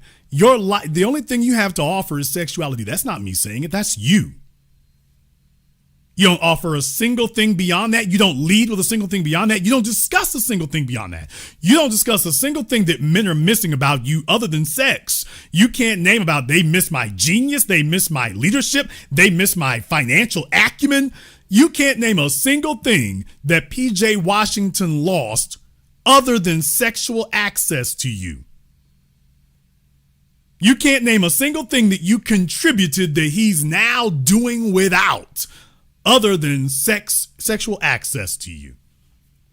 You can't talk about what you built. You can't talk about what you offered. You can't talk about any connections you made. Not for him, not for anybody. Nobody's got any stories about the connections you made for them. The only thing you talk about for every man is, don't you want to sleep with me? Don't you want to sleep with me? Don't you want to have sex? Don't you want to sleep with me? You don't have anything else to offer. And you're not complaining that the men lost anything else. You can't name anything that they lost. Guess what? Neither can they. Because they didn't lose anything. I'm not dissing you. I'm just saying this is math. They didn't lose anything. If they did, you'd be talking about that. But other than sex, there's nothing else you can say that these men lost. And that's the only thing you're talking about now is who'll have sex with you and who won't. Which is just crazy, but for females, that's generally the way it goes. It's like, okay, who's going to get to have sex with me? Do you have something else to contribute? Well, I mean, let's come back to that. The conversation is not men who lead the conversation to sex. It's women who lead the conversation to sex as soon as you start talking about non-sexual things and what she's going to contribute. And it's like, okay, well, sex. All right.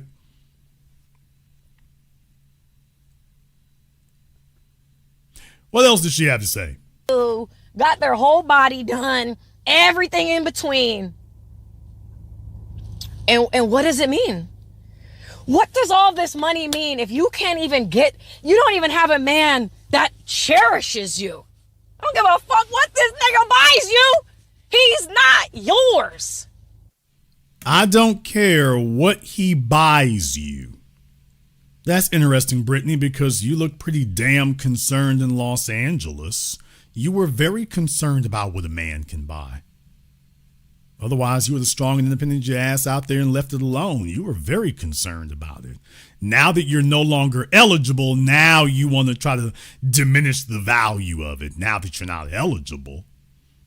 Now she wants to act like she cares about men's sex habits when literally her sex habits are what's under the gutter, y'all. So, yeah, it's a real weird thing. It's really weird. So she's trying to act like she's above it all. That's what she's really trying to do. She's trying to act like she's transcended it and she's above it all. And it just looks really, really weird. He's not yours. Ma'am, women, by the way, one more thing. Women say the men don't own them. Y'all knows that? You don't own me. Okay, but yet when it comes to men, she boldly says that she expects him. He's not yours. Well, ma'am, no man is yours. You don't own men. No man is yours. I want to skip forward a little bit here, by the way. I found this to be a very interesting comment. Never give any nigga I've been with the satisfaction of, you're the reason that I gave up. I even hated when I saw Angelina Jolie said she hadn't dated in 10 years because of Brad. Girl, if you don't get up. Okay. Faith Hill, Angelina Jolie. Yeah, the little white girl is coming out of you, Brittany. The little white girl's coming out. In any case, let's deal with that right quick. Angelina Jolie was married to Brad Damn Me Pitt. Where the hell you going after Brad Pitt? Tell me, who is going to follow up behind Brad Pitt? Because the next man you're going to be expecting to have Brad Pitt or better. So if you divorce Brad Pitt, where exactly do you go after that? If Paula Washington divorces Denzel, baby, where are you going? After you've had Denzel Washington for a decade or two or three. Okay, well, where are you going after Denzel? What comes after Denzel? What comes after Brad Pitt? You damn right. She's like, I ain't dating nobody else. She's going to be sitting there the whole time comparing you to Brad, and you'll be looking at her face knowing that she's comparing you to Brad. How do you compare to Brad? What do you do when you're with a chick who's been with Brad Pitt? You know, what exactly are you going to offer her? How does this go for you?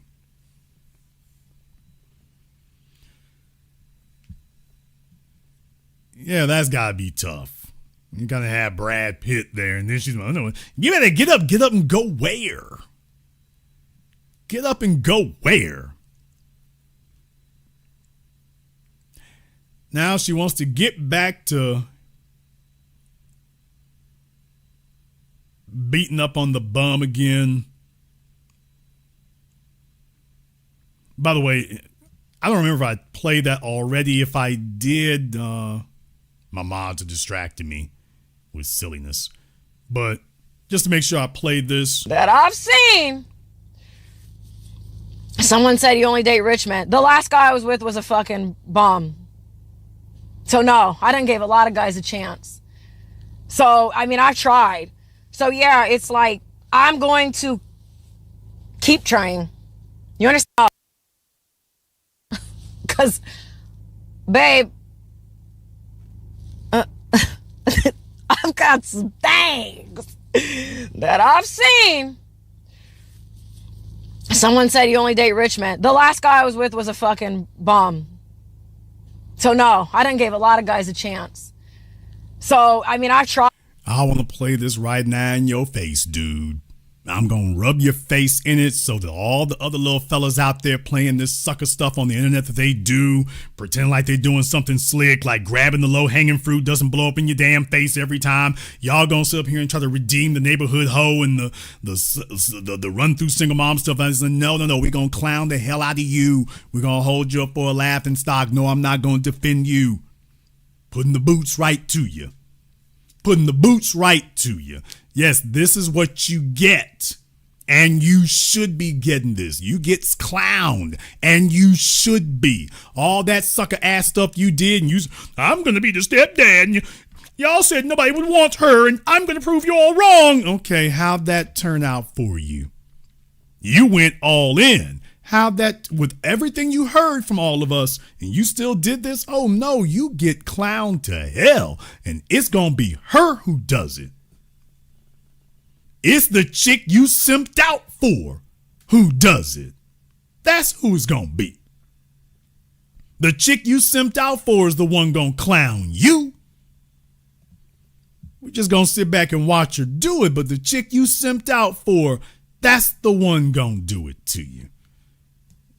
we're just going to report the news. She has something else to say. You should be happy because you could be a broke bitch somewhere else. And then they tell you nobody's going to want to be with a single mom. Please. That's the majority of the men that I've been in my DMs are men who don't have any kids and want several. And they love how I mother my son. The face, y'all. The face of bipolarism. Oh, aging out the game. The face of bipolarism. All right, let me go ahead and burst the single mom delusional bubble here.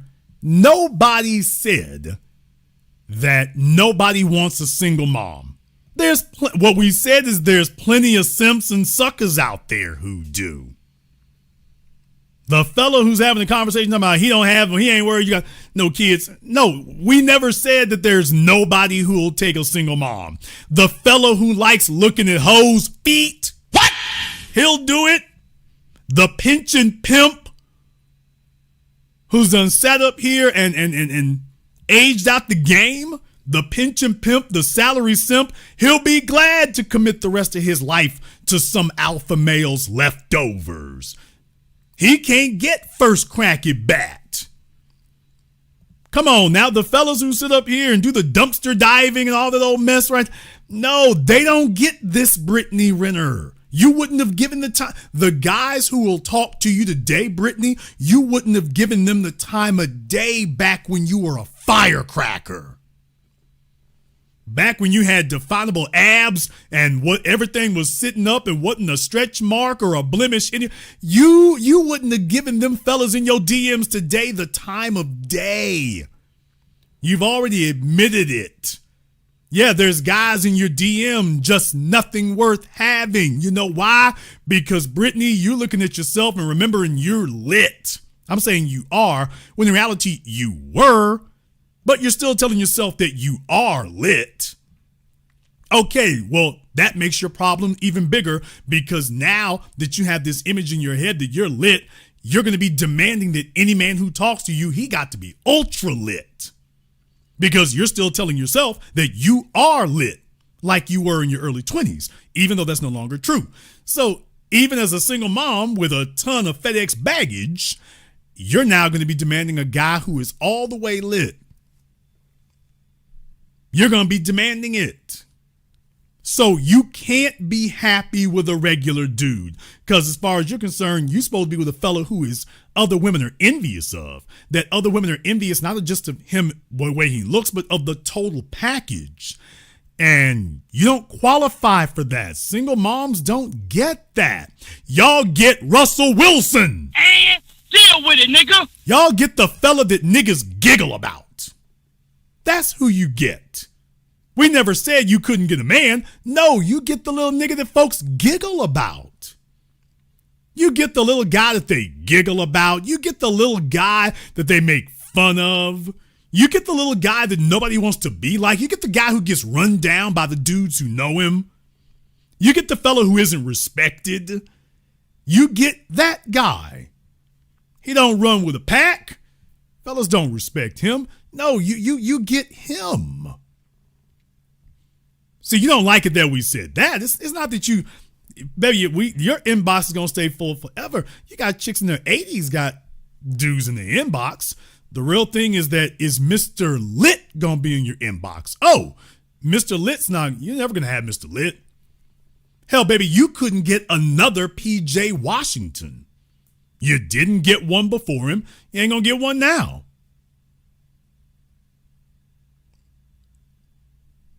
You ain't gonna get one now.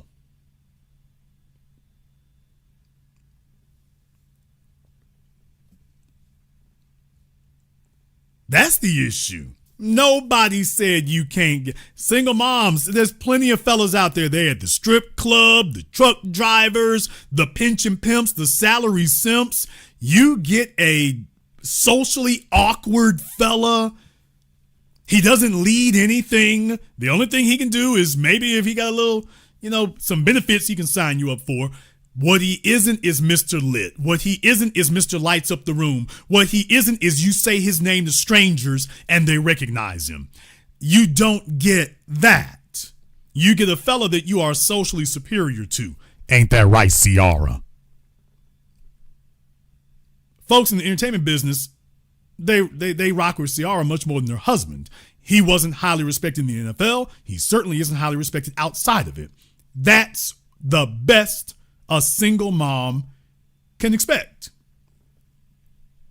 You can expect the fella who never was hot like that. You can get him. And then you can sit there and mentally masturbate yourself and tell yourself that you've got something much better. And take that nigga outside that door. Try to get the rest of the world to acknowledge whatever nonsense you're telling yourself. That's where the rubber meets the road. Right there. So no, nobody said you can't get anybody.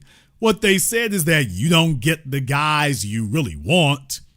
So you have to go find the sucker ass simp and tell him he's what you really wanted. And then this first time you get mad, the first thing you tell him is, I never wanted your ass. I wanted a pit stop to get me out from up in this bind, but I never wanted you. And take a look at the venom with which she came out at him with. This is what the single mom really is. Can we just have an honest conversation about that? This is what it really is. And by the way, clearly you think that it's low quality men who want to be with a single mom because you said that you had to take a bum. Remember? When you had all your choices, you had a bum. So yeah, we always said that that's the kind of man who'll be with a single mom. We never said you can't get one. We just said this is the kind you're going to get. Mr. Lit isn't really going to do nothing with you except roll through, lay up, and roll out. Ain't that right? Klay Thompson, what's his name? Lewis Hamilton. I know Meg Thee Stallion didn't have kids, but she might as well be a baby mama with as many dudes been on top of her. What? So, yeah, he gonna roll up, lay up, and roll out. That's what that's the best you can expect from Mr. Lit. So you better go find Steve Urkel, socially awkward. You better go find him. And you better get comfortable with it. But Bentleys, $1 million houses, LA lifestyle, no. Single moms don't get that. That's what single moms don't get. Not from the men. A man who can do that? No, he wants anything but you. That's all we're saying. Anything but you.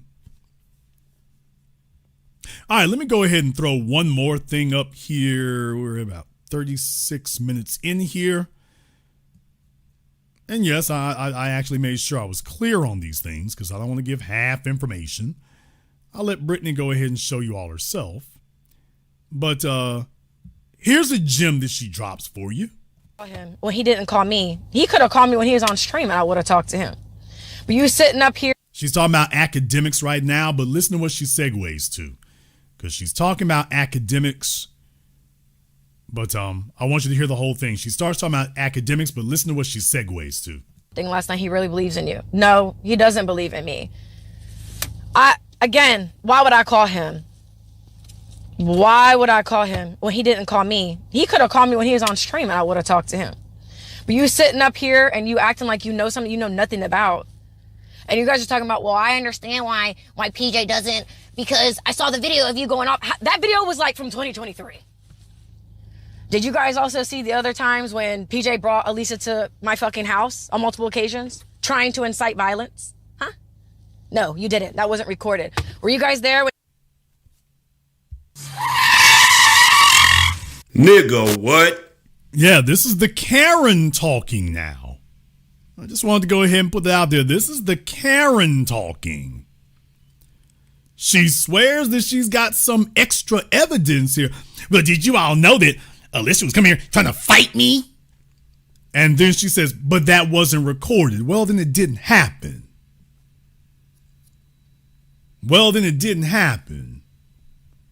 So now you're going to claim that there was something occurring. I don't understand. They're the bad ones. Trust me, bro. Take my word for it. Trust me, bro.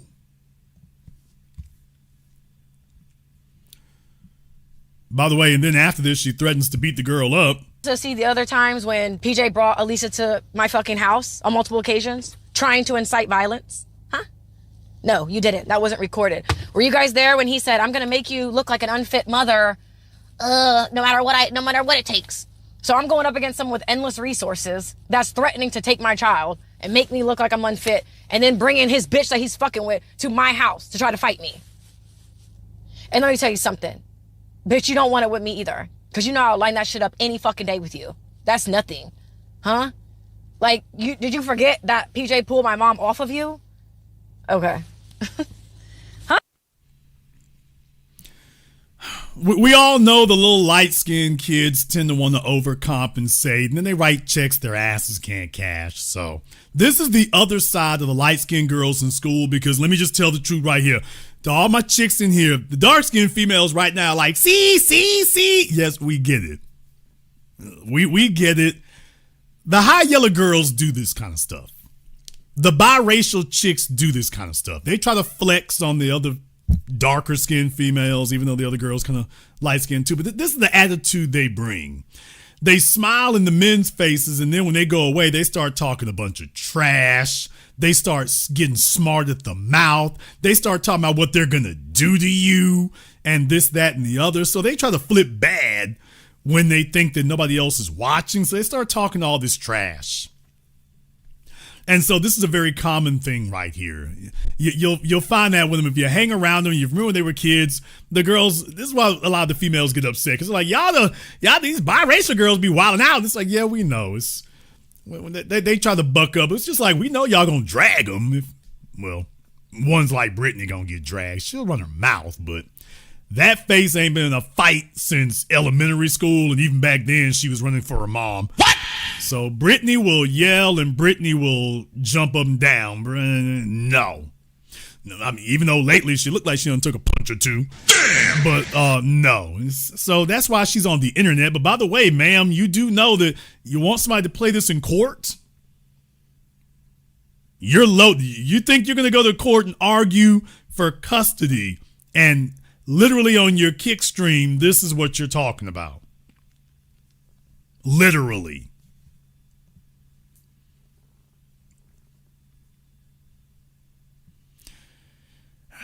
I'll show one more thing here, and then that's it.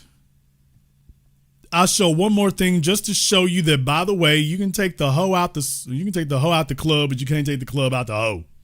Real quick, how the fuck can I set this up while I do that? She wants to set up her camera before she goes in the gym. There's something she wants to do first.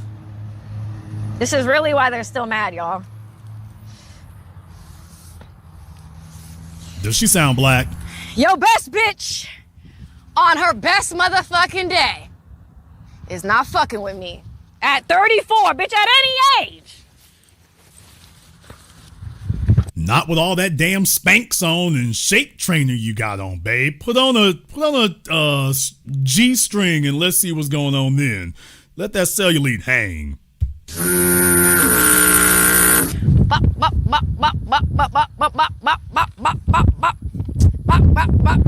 Pucker up and kiss it, Whoville. So that's her contribution to humanity right there, by the way. My hair up. That's her contribution to humanity, is sexuality. So she begins and ends everything with that. That's the only thing she has to trade on. She doesn't have anything else to offer. The discussion will not go somewhere else. That's it. That is it. And I did tonight's program as a cautionary tale. This guy right here, he is symbolic of so many other fellas out there. There's a bunch of other fellas out there. Let's just call it for what it is. You guys are so low on options that you think you're going to do something real slick and you're going to beat the odds, and that if the rest of the fellas aren't willing to dumpster dive, if you think you can snipe in real quick and, oh, look, I found a dime on discount. Nigga, what? You fellas out here digging through the discount bin and digging through the clearance rack. Let me show up on Tuesday for the yellow tag sale. So y'all sit up here and go grab somebody's run-through baby mama on clearance in the discount bin. And this is why we all want to sit up here and document when them hoes come back later, as they always will, and set you the hell out. That's what we want to come back here for, is that, see, you thought you were going to sit up here and drag the rest of us. We're sitting here like, okay, the reason why we have so much difficulty changing the culture is because the females know that there's some luckless simp out there who is so desperate he'll give up the pennies he got so she can't get the dude who got a stack. But the insurance policy and the bailout is the fellow who'll give up all of his pennies. If you dudes would stop doing that and the only thing they had was destitution, that's how you break generational curses. When the next generation realizes, hey, ain't no bailout nowhere.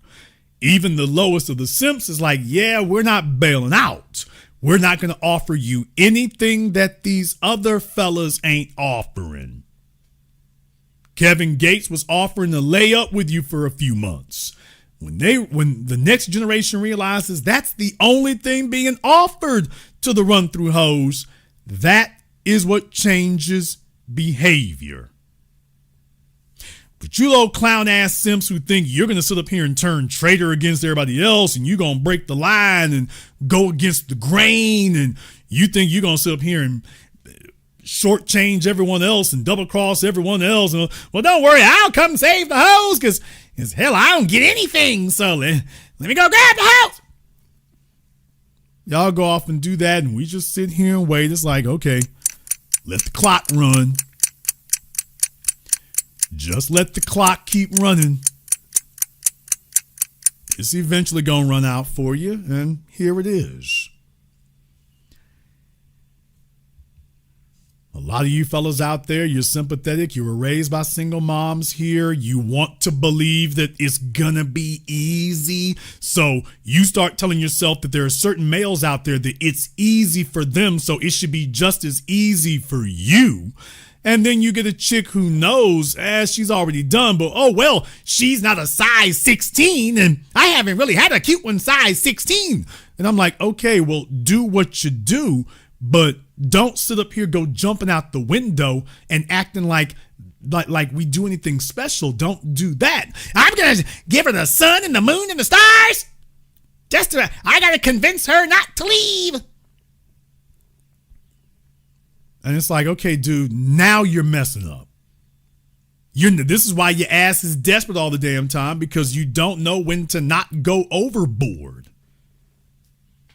She would have respected you more if you had kept it G and just been like, I'll see you when I come through. You start acting like you're going to give her more. That didn't make her submissive, and more than that, but that didn't make her grateful. A simp is, I've always told you all, a simp is a man who thinks he can buy respect. And dude, you sat up here and straight kissed her ass. You came in the front door talking about what you wanted to do for her kid, and you was going to be the bailout.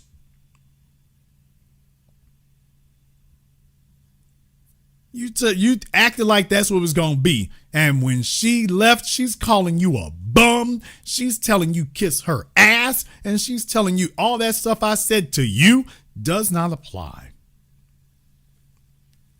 What a clown you were. Oh no, we're putting the boots to you. What a clown you were. And are. You didn't just used to be one. You are one. Don't think they changed, fellas. If another one sit up here and wiggle them run through butt cheeks, he'll be, well, second turn try. Second time's a charm. Okay. And I'm just glad that when it fell apart, she came and told you kiss her high yellow ass in front of the world and calling you a bum and saying all this garbage. I'm glad she's doing that up front. And for all the other fellas out there, Let this dude be an example to you. I didn't say you can't lay up with the single mom. I didn't say you can't hang out when you come through town. You can do that. But all this extra stuff y'all do trying to convince us that this is a real option. Y'all ain't being, I'm the man who stepped up. When you sit up here and start trying to talk trash to the rest of us, when you start acting like the rest of us are making the mistake, that you the smart one, because you're a desperate dumbass, and the rest of us are making the mistake, it's like, oh, no, I'm going to let that broad teach you something. And yeah, dude, when she got through with your ass, she trashed you. And I'm glad she did. And it's been immortalized here on my channel, so ain't no getting away from it.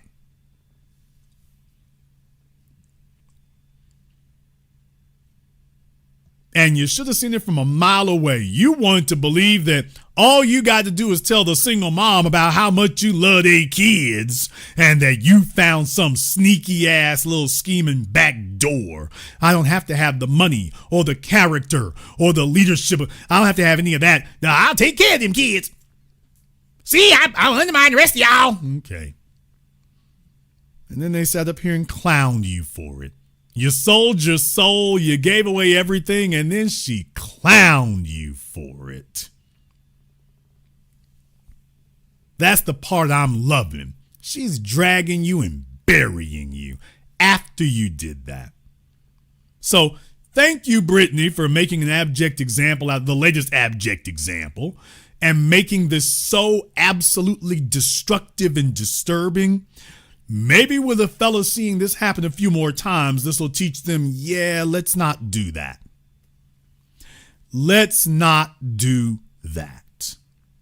Single moms are for recreational use only. And deal with it, nigga. All those who attempt to go further than that will suffer the consequences. She became a single mom for a reason. You can lie to yourself and say, well, that don't apply to me because I'm a simp and I'm special. What you're really saying is the rest of you fellas are messed up, but I'm special. Look at that broad gonna teach you this.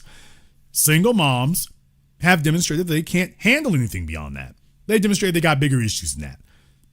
Fine. Then we'll deal with you where you're at. Single moms are for recreational use. Single moms are concubines. The single moms, that's what they're for. They are the designated concubines. And by the way, throughout history, sexually promiscuous females, that's the role they always served. They were the concubines.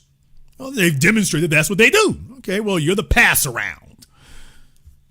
And you can get respected within the confines of what you qualify for. You get to qualify as a pass around. All right, good. But then you got weak little broken simps who fall in love with the local hoe and fall in love with the pass-arounds. And then they start acting like the recreational use. I just need to commit to that. So I just find it wonderful that she's dragging you for it. I just find it wonderful that she, after all that ass kissing you did, and she's sitting here and stomped you smooth, slapped the hell out. I'm glad to see that. However, you in the chat room, or you listening there live right now on this Friday evening, you might disagree. Therefore, I've gone ahead and pinned the link to the Zoom there in the chat room. You are more than welcome to go ahead and give us a call. You can weigh in on that. If you've been instructed by my mods to call in, it's not just a nifty suggestion, that is an order. And this is your opportunity to go ahead and do that here as well. In the meantime, I want to thank everyone who has contributed to support tonight's program on PayPal, Super Chat, Venmo. Shout out here to Raekwon the Chief. Thank you very much for your support here tonight, brother. We appreciate that. To Ozzy Edwards, my man, Sir Shah, Zachariah Williams, Vincent W., Ryder, French, who is this? LLLLL24, Lil L24. Yeah, you got that. Pyre 7, Willis Addison, Big Truck, everybody else here. Big Truck Diva, a Big Truck driver, not Diva. Thank you all very much for your support here as well also. Okay, let's explain a few things. Let's explain a few things here. First of all, the greatest benefit that you can give folks is to be honest with them. Brittany said, let's have some honesty. Okay, Brittany, let's have some honesty. Committing to you, baby, you are too unhinged. You are too unbalanced. You got too much damage. It's not working. It's not working. That a man can try that and it goes left. He can try it and it's just going to go left. So men have to deal with you within the confines and the parameters of which you can deal with them.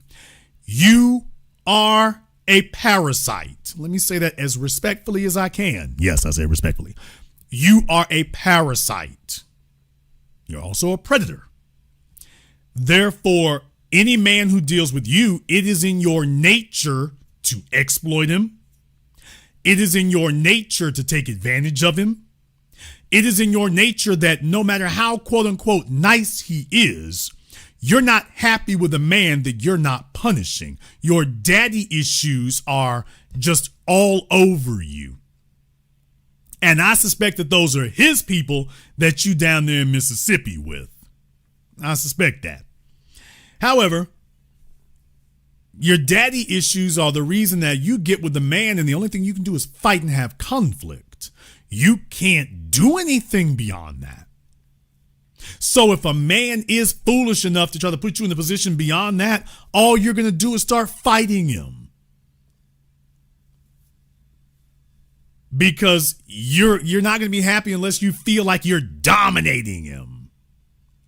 And for you, that to you is enjoyment. That to you is fulfillment. A man that you can hurt and harm and punish. That to her, that is fulfilling. That's a fulfilling relationship. A man that she can exploit. A man that she can get everything from him and she isn't required to give anything. That's what she ideally wants, a man who's going to be like a dad. Folks, if this feels and sounds like some sort of sick, perverted daughter Electra complex, it's because it is. When these females talk like this, they want a man to give them everything and they give nothing. Well, that's what a daughter does. Yo, daddy gave you everything and did not expect you to operate at his level. You're a grown-ass woman now. That's expected of you, but you're still insisting on that daddy treatment. A man who'll give you everything and you're not required to do anything for it. Not even submit to him. Now, there's the real thing. She wants to let you know, by the way, we don't submit around here. Okay, well, now you're finding out that there's a price to pay for that. Let's go ahead and jump over here on Zoom right quick. Let me see if I can get Superpower Media up here on Zoom for me. And I know we did a very deep dive into this for you all tonight, but you don't have to worry about anybody else not covering the bases. We covered it for you. All right, Superpower Media, what's on your mind? Jason, you cannot save these hoes. E40 wrote a song back in the day called Captain Save a Hoe. And I don't know why these young men don't go back and listen. They need to go back and listen to that song. But with women like this is the prime example of Mississippi mud. This woman is just like a pig. If anybody know a farm pig, you can clean it up, you can wash it up and get it real pretty. And that pig, it'll get right back in that mud and wallow in the mud. And these young men don't realize that what they playing with, man. This chick, she'll do anything. And she's on her way to being the next Stacey Dash. You know, put her in that category because, I mean, the brainless. I mean, you can look at this chick and tell. I mean, she don't even blink. Her eyes don't even blink. And can you imagine waking up in the middle of the night and she's staring at you like that? That's scary. The mixed chicks are the worst, man. I mean, I knew this one mixed chick, man. I mean, she's so crazy, man. She's probably worse than this chick was. And they sold, man. And you can't do nothing with them. These ones, like, she don't realize that she wasn't but a layup. Because after Drake was done with her, he passed on to the next. Well, actually, she did realize it. She realized it back in the day. For those of us who remember her from the very beginning, it's like, yeah, that little fresh-faced gal, she didn't have anything else to offer except, like most females, she outcompeted the other thoughts, but she wasn't offering anything. What was she doing for any of these people? The rappers, the athletes, she wasn't performing any essential functions as far as what made them what they are as men, people, performers. She didn't have anything to do with that. So the only thing she could do is just sit around and hang around. And what she's been telling herself is that she has value beyond that. And the problem is that she is having cognitive dissonance and is in denial of accepting that, by the way, actually you don't. You didn't develop any value beyond that. Now all you do is get with men and nag them. That's all you do now. But you don't actually produce anything, just like in this video. You know, when Kai Cenat was talking to, what was his name, Ice Spice, I think it was, and he told her to do a freestyle, and she gets up and starts wiggling her booty meat. Brittany Renner, before she can even go in the gym, oh, watch me wiggle my butt cheeks. And it's like, yeah, that's the only value you have, and even you know it.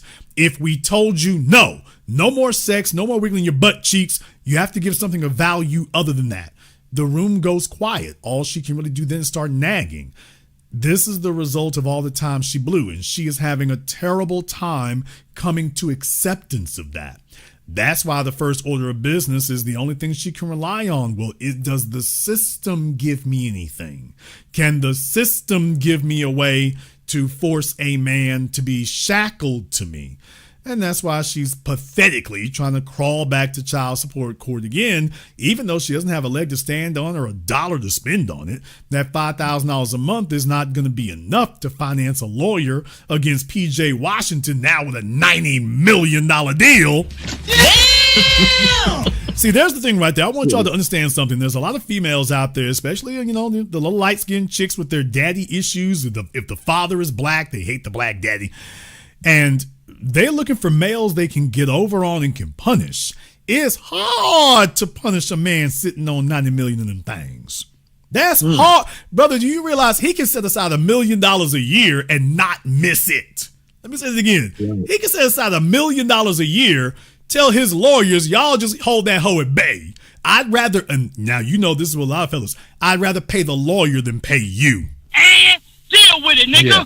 I'd rather pay my lawyers $1 million a year than to pay you $100,000. Now he's at the point in his life where he's got FU monies. I'd rather pay my lawyers that $1 million. To just on principle, you ain't gonna get a dime out of me. Let them fight you, and he can do that and not miss it. They're not used to black men who can do that. That's the real thing. They're used to easy victims. They're not used to a black man that he can say that to you. I'm sitting on enough. I'm not worried about you. You'll be in court for the next decade. So, I'm not worried about that. Hard to punish them. This, as Tyrion Lannister said, this must be very frustrating for you, Cersei. I think she should have stayed with the bum dude. That was her last train leaving. Was the so-called bum dudes that she's claimed that she just dogging out. Because ain't nobody else coming. That train is gone, and she's thinking somebody else gonna pull up after watching these videos. I would hate if somebody make that mistake. But yeah, that was. Bro, I told y'all what he was. Nicole Young, all these other chicks, man. There's not gonna be another Dr. Dre for Nicole. That was it. Nicole Murphy, not gonna be another Eddie Murphy, baby. That was it. We done. So I hope you enjoyed it because there won't be any others. Now I told y'all, Brittany Renner, there's not Lala Anthony ain't gonna be another Carmelo, baby. Hey brother, 5 years later, tell me how that's working out. Brittany ain't gonna be another PJ. Not gonna be Angelina Jolie. Ain't gonna be another Brad Pitt. Damn. Hey, Nicole Kidman ain't gonna be another Tom Cruise. That was it. That was the ride, right? Lori Harvey ain't gonna be another Michael B. Jordan. Not going to happen. Dunzo. So this is where you're at, brothers. Now with Director X, he might have gave her a story about, how these fellas talk their way and things. Oh, we got big things coming. And she was probably hoping and believing it because the DMs ain't offering nothing, man. You know that. There's nothing of significance in her DMs. There's nothing that wants to commit in her DMs. This guy was the closest you could get to committing, and she put him through that humiliation ritual. She put him through that dumb nigga humiliation ritual where, okay, you got to get out there in public with PJ Washington's son on your shoulders, this humiliation ritual. And he went ahead and did it because he thought that he was purchasing respect. That's not the way it's going to be. You're going to get used when you cannot perform. Ain't that right, Mr. Richard Lawson? He married Tina Knowles. Baby, you ain't going to follow Matthew Knowles. Matthew Knowles built a goddess. He built an empire. He had millions before they left Texas. You ain't going to replace that. That's gone. You're not going to replace Matthew Knowles. Enjoy being out here doing whatever you're doing because you won't replace that. Brother, she's not going to replace PJ Washington. Kevin Gates was like, you think I'm a fool? He a Louisiana nigga. We know these Mississippi O's. Even the light skin was, baby, no, we ain't no fool. So this is what it's going to be. You're right. She should have gone ahead and just took it with him. But that would have required her to publicly accept where she actually is. And that everybody told you this was going to happen. And it did. And she cannot bring herself to do that. I think what she need to do now, while she in Mississippi, go on and get her CDLs, get a trade, because it's going to be hard. Go and get that trade, get them CDLs and hit the road, because that's it. B1, Jake. Thank you very much for giving us a call tonight. Yeah, I mean, Brittany, you 34 years old, baby, just like men. If men ain't got it together, we got to go to school. We got to get a trade. This idea that you're going to glam your way back to millions, baby, that ship is sailed and sunk. So keep wishing, but that's not going to be the option for you. Let's go ahead and jump back over here on Zoom again here. Let me see if I can get Paul up here on Zoom for me here. There you go. All right, Paul, what's on your mind? Man, Jason, you took me out when you mentioned the correlation between the light skin, the mixed baby and the love of country music. Because I just got in that situation. I just got out of that situation, and I noticed it happening repeatedly. Because I'm in one of the lands of the mixed baby. Portland, Seattle, Denver, Minnesota, so you get it. And I would listen to it, and I would listen to her listening to it. I'm like, why did you listen to this? And it's a song by B.O.B. that I put on for her. I was like, oh, you want your good nigga sticker? Bet. You feel me? You can get that. But it's common. It's repeatedly common, especially where I'm at. You get these mixed chicks who want to play both sides when it's convenient, who really want to, be in both worlds, but not rational, not logical. And their whole method is just to crash out if you confront them with logic. So it doesn't make sense. You go along, you try to get along, and like you say, well, the baby mom, she's for fun. But eventually she might see that, okay, you kind of a catch. Or you might be having, you got something going on. You might be, a qualified candidate type thing. And now she want to elevate the relationship. She want to escalate it. And you're like, no, I'm going to keep it where it's at. Because I'm in a position right now where it's like, I keep it too real. I'm too honest. And that's just going to cause them to crash up against a barrier they didn't want to crash with. And I wish I could show you the text where she's like, well, it's pretty girl privilege and guys just do what I say or I don't talk to them. And this was early in the situation. And I was like, okay, well, that's good. You're acknowledging that. We talking, we communicating. That's good. But the further we got into the situation, the more she would just get confronted with logic and not like it. Okay, here's the thing that men need to remember. When it comes to value, it's not about whether or not a chick want to talk to you. That you're not losing anything. Can she take money out your pocket? And deal with it, nigga. Now that matters. Can she put $1 in it? And can she take $1 out of it? If she can't do either one of those things, baby, there's nothing I won't communicate with you. What did I lose exactly? What exactly did I lose? I mean, you're kind of overvaluing that right there. The other thing here, brother, is that when we see red flags and stuff, I want fellas to just be insulated against it. You know, crazy comes in all kinds of forms. I'm not telling you that you can spot everything, but I do believe you can protect yourself against the overwhelming majority of it. A lot of fellas are so desperate to get a chick in the bed that they start overlooking obvious red flags where you should be putting up tighter parameters. I didn't say you have to get rid of her, but you may be giving her more access and more leeway than she should have. She come through here with the country music and the salsa music and the reggaeton and the K-pop. Dude, it's time to start tightening up that access. This is not a long-term person because she's not engrossed in the culture with you. She's just basically considers herself a world citizen. If that's you, maybe y'all can make it, although world citizens tend to stab each other in the back. People of the same culture and place tend to stick together. So be careful. If she's only black when convenient, then that means she's, you know, Latina when convenient, white when convenient, Asian when convenient. And this will eventually get weaponized against you because you're going to need her to stand 10 toes down for where you at. And then some incident's going to happen where she doesn't do that. On a day when you need her to back up all that black stuff she's saying, and then she doesn't do it. So recognize those warning signs. No, the music, I've told you guys forever. If you really want to know what a chick about, check her playlist on her phone. Damn! To all the males out there, I got to remind you all again, with thousands of people watching here right now, this is going to be a brutally honest moment for you. You want to know what your chick is about? Do something that 99% of you fellas have not done. Tell her you want to see her phone. You can do it right in front of her. Yep. Tell her, take a look at, don't even tell her what you want. Take a look at the music on her phone.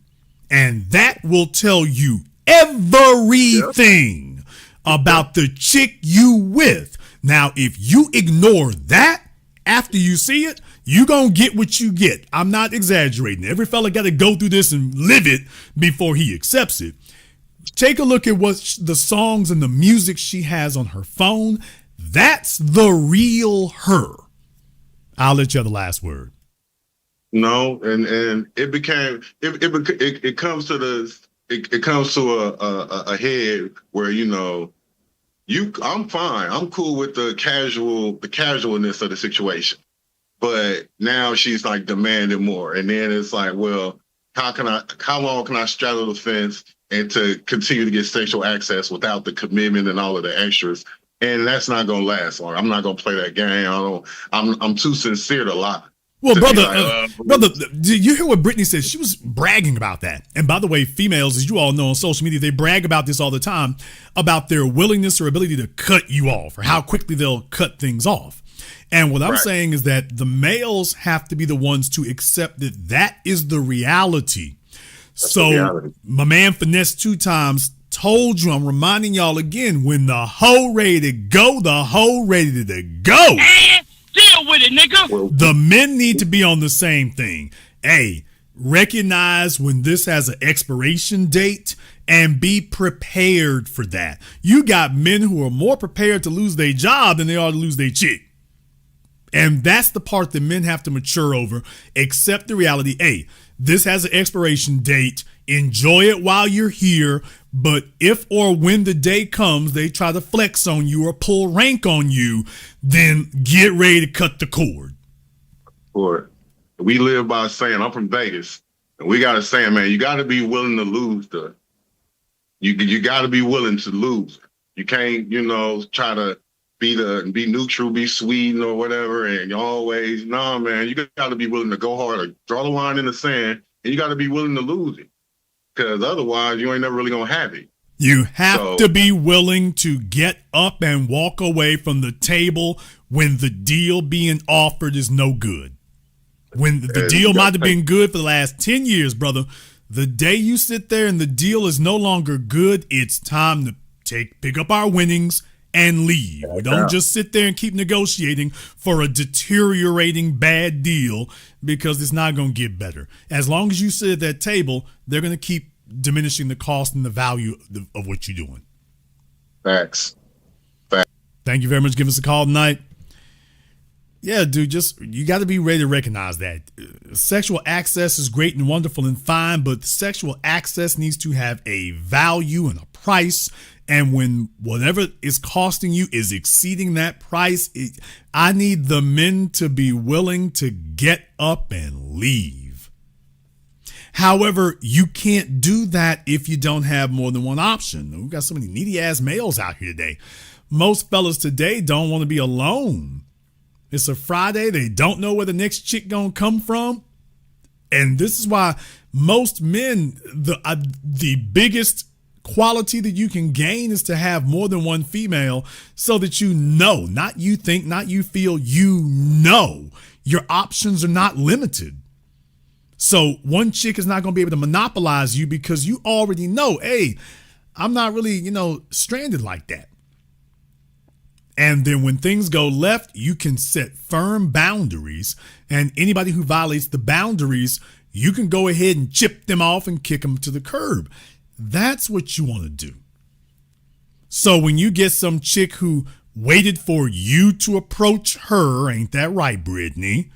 Because she's letting you know, hey, dude, you didn't think about this. She wanted you to approach her because she's like, I got the advantage. I want you to approach me so that I know I have the advantage. Because you want me more than I want you because you came to me. And after I'm done evaluating you, I'll determine where we go from there. When a fella's not living like that and not devoid of options, and he's got the ability to, he's only alone tonight if he wishes to be, and he can alter that with a phone call. When a fella's got that type of ability, you're not gonna be able to get him to sit there and put up with no garbage. The most you can do is block him on social media. But what you're not going to be able to do is keep being a parasite and a bill and baggage. That you won't be able to do. You won't be able to do that part. That's the issue that's bothering him. You see, the whole thing is PJ Washington was supposed to sit up here and, it's supposed to be the end of the world or whatever. PJ didn't do that. PJ kept elevating. PJ kept climbing. Next thing you know, she's got to turn on the damn TV and hear about the $90 million deal. It's like, I'll be damned, baby. You got up and left the gravy train too early. And the gravy train obviously matters to you because you're in child support court trying to get de facto alimony. The $5,000 you get in a month right now is more than enough to take care of a kid in Ocean Springs, Mississippi. $5,000 a month is doing very good in Mississippi. What it isn't is doing very good in Los Angeles. Now that's what $5,500 a month isn't doing. That's not doing very good in Los Angeles. And you trying to figure out how to get back to the West Coast, back to the glitz and glamour. She's not trying to be at the Ocean Springs Beach. She's trying to be at Manhattan Beach and Ventura Beach. She's trying to be on Rodeo Drive in Beverly Hills. She is not trying to be in Ocean Springs, Mississippi. No disrespect to Ocean Springs, Mississippi. You can't make your Bentley payment on $5,500 a month. I don't think she can make that. Mercedes payment's gonna be a stretch. That's a stretch. She just figured if I can find some asshat judge somewhere,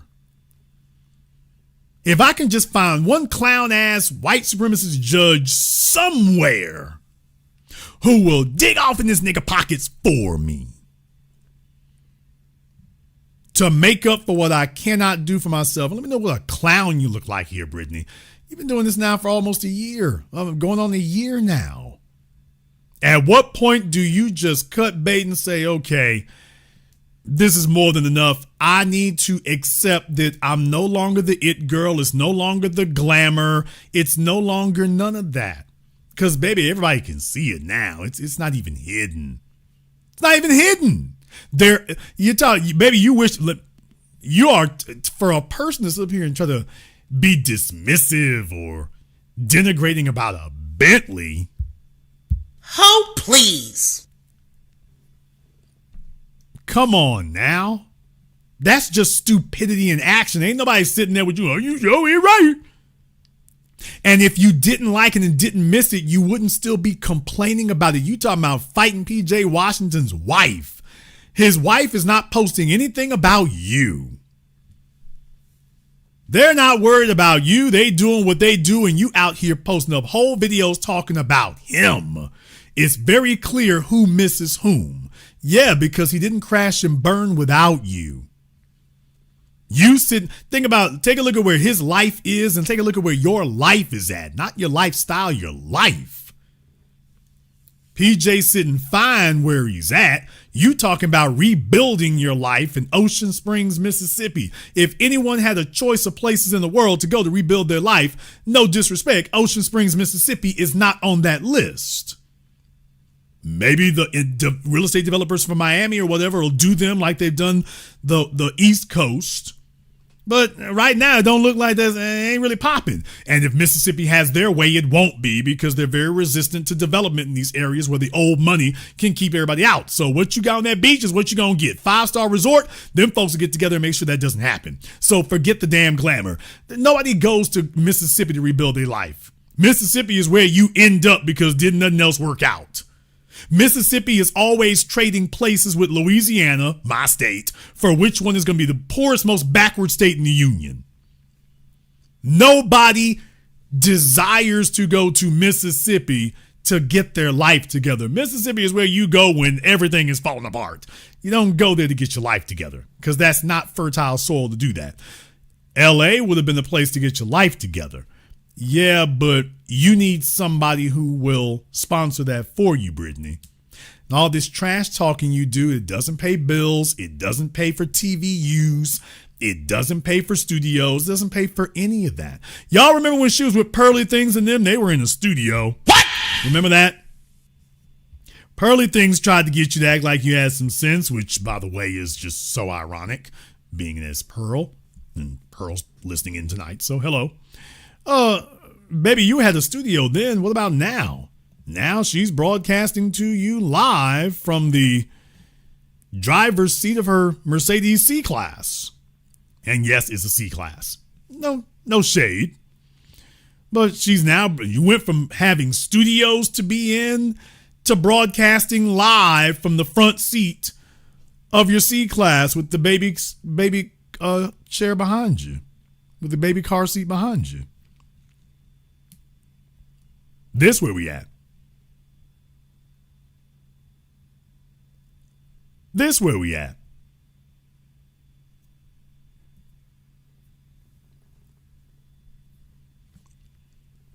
That's a rough ass place to be. Let me tell y'all right now, it is culture shock to go from having a 8,000 square foot house and a Bentley. That's culture shock. She's not proud about that. You've lost status, Brittany. The most important thing to human beings is status. And you've lost that. You lost that. You see, back when you were 22 or 23, that was different. No one expected you to have it together. They could look at your face and see that you were young, unknowledgeable, naive. They weren't expecting you to have all the answers or be a winner. They're looking at you now. They're looking at you now, and it's like, oh, hell. No, baby, this is the best you were able to make out of the last 15 years of... She's had 15 years in these streets, 15 years to make connections, 15 years to come up, and you blew it. You blew it. You've had 15 years to hit a home run, and you blew it. And now you're lamenting it because it's like you went from having everything laid at your feet. If you wanted it, it just got dropped off. And now, not really.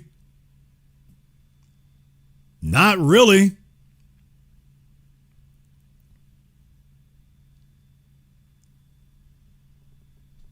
This is rough. This is rough. This is not at all what it was supposed to be. This is not at all what that was supposed to be.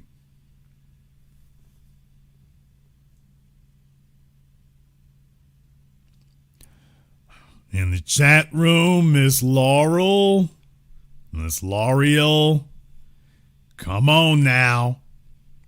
Here's the issue. The issue is when you wrap your value, when you go out into the world bragging about how you look, then your age is a quintessential, essential factor in that. You can't have it when it suits you and then say it doesn't matter when it doesn't. If a man talks about his value is his athleticism, dude, that's great when you're young. Okay, what you're doing is saying that your value comes from being young because you are talking about an attribute that does not improve with age. So if a woman is talking about her abs and how high her butt sits and how firm it jiggles, well, then now you're talking about your youth. So you don't get to sit up here and wave that flag when it's convenient and then say, oh, let's stop talking about it when I lose it. But you're the one who said that was your value. You were the one who made that claim. Okay, well, if that's where you're going to stake your flag there. But don't get mad when people come back and say, hey, about that flag you planted. We couldn't help but notice the flag doesn't seem better days. That flag doesn't seem better days. We're not dissing you for that. What we're saying is that you put all your eggs in that basket, that was what made you valuable. That's what put you above other women is how you look. Well, part and parcel of that is youth. Now, if you can keep this up forever without the Sephora people or the Sherwin-Williams people, what? In this case, but when it starts dripping and dipping, that's like a rapper bragging about his album sales. Okay, bruh, if your value comes from your album sales, just remember, then you're also telling us that your value drops when your album sales go down. So this idea that you're going to flex it when it's to your advantage, but then when you stop talking about it when it's no longer to your advantage, okay. Okay, let me deal with this. In the chat room, FBA Empress says she should have been a fitness instructor. First of all, Brittany's not smart enough to be a fitness instructor. I'm not being disrespectful. I'm just saying she's not smart enough to be able to do that. She's also not disciplined enough to be able to do that. But beyond that, and I didn't get to mention about this here before, Brittany talking about she wants to make videos now and should she go someplace and do yoga? Brittany, you know this. Don't nobody give a damn about you at the gym. Deal with it, nigga. Nobody gives a damn about seeing you at the gym. No one gives a damn about getting fitness tips from you. No, that's not your pedigree. That's not what you're known for. No one has any interest in hearing it from you. No, baby, nobody's interested in Brittany the fitness chick. I'm not being disrespectful. I'm not denigrating. This is math. Nobody asked you to do that. No one asked for you to make a yoga series. No one has asked for that. You're not the kind of person that people would come to for that. Because they take a look at your attitude and how you act. And it's like, oh, if her fitness regime made her like that, miss me. So nobody looks to you for fitness information, fitness tips, and you're not as able as you were 14 years ago or 10 years ago. You're not the same person anymore. This chick here could do it. This Brittany Renner here could make that happen. Yeah, this one could. This one can't. I mean, you're cool for a chick in her mid-30s and you look the part. However, to be exceptional, which is what a fitness instructor would need to be, is exceptional. That line you can't cross. And furthermore, nobody was checking for you for that anyway. So there's the problem. So Brittany, the fitness chick, is DOA already. However, it will be highly entertaining to watch you flail like a fish attempting to, breathe life into it. Go ahead and go for it. But I'm just letting you know right now, Brittany, the fitness chick, is not a thing and it's not going to be a thing. It's not. If it were, it would have cracked off back when you were at your peak. When you were in your prime and when you were at your peak, that would have been what folk were looking for you for. They would have been suggesting it then. It would have been a thing then. However, you most likely had the same nasty attitude back then that you have now. Men will tolerate a 22-year-old or a 21-year-old with a not so great attitude because you don't run things. You can't take anything from him. And it's like, okay, well, they see you like a child. You're just being annoying. But as long as you don't have any real power, you're annoying, but that's all you are. As soon as you're done annoying, okay, let's get her in bed and flip-flop her. And then he goes about go handle some real business. And then he just limits his interaction with you because you're usually just annoying. Men will tolerate that in exchange for genuine youth, a chick who ain't been run through yet with about a bunch of road miles. So purity and being pristine has its value. Men will overlook those other things, even if that's the only attribute you have. But for you, that's not going to be a thing. Not anymore. You had it. You don't have it now. So trying to trade on this aspiration, these are aspirations you should have had 14 years ago. These are aspirations you should have had 10 years ago. This isn't really something you can do now. But you're more than welcome to go for it. And go ahead and try to prove me wrong. I'm not a hater. What I'm just saying here is that you played a very dangerous game. You played it for a very long time. You have defective character traits. You have destructive character traits. You have a completely rotten personality. You don't have narcissistic tendencies. You have egotistical tendencies, including narcissism. You're bipolar as hell. And rather than you recognizing that and getting yourself a safe haven where at least you can be fed and clothed in your bipolar state, you're instead out here going to be the crazy lady. You're going to get that cardboard box under that bridge you were talking about. You're going to end up with your cardboard box, Brittany. At some point, you're going to get that cardboard box. The problem is you were expecting a lot more. That's the issue. Just like Dawn from In Vogue, y'all, one day we're going to look up and Brittany's going to be there. Or she's going to go into her DMs and she's going to go find some washed up fan to get with. Some fanboy who was willing to wait till she was in her 40s. Damn! I mean, eventually there'll be some clown. These guys who go around watching porn and trying to save porn chicks. There'll be some guy who'll be sitting there, he's some orthodontist who never had fly chicks before. The orthodontist who sneaks into Pam Greer's DMs. A guy who's never really had a chick who was fly before, and he's willing to take you past your expiration date, past your sell-by date, because he never got a ticket to ride in your prime, and he doesn't get tickets to ride in women's primes. He gets tickets to ride long after the trains left the station. So just like you were going to trade your youth as your primary asset for men to overlook all of your other liabilities, he'll be lined up, the pinch and pimp, he'll be lined up to trade his finances for you tolerating him.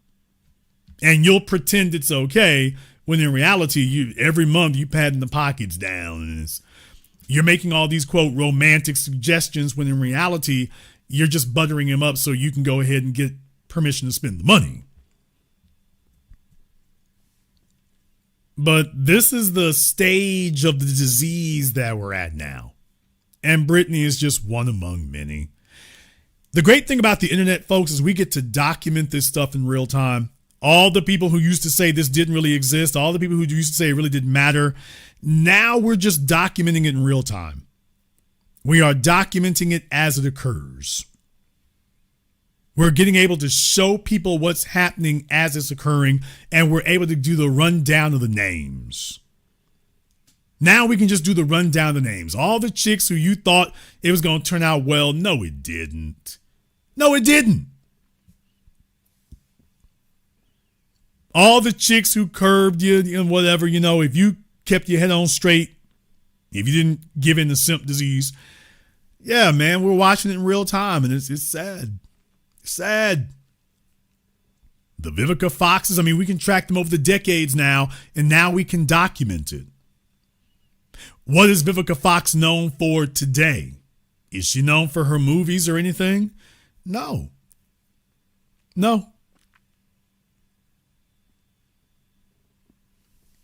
What they're known for now is, oh, you used to be hot. Now we're just sitting out here.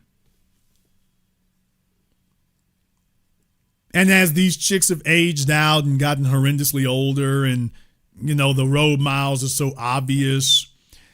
Even for the ones who want to try to go get a younger dude, there's not enough young 7-figure niggas looking for an auntie. Auntie, chill! There's some who'll be there for the layup, but they're not.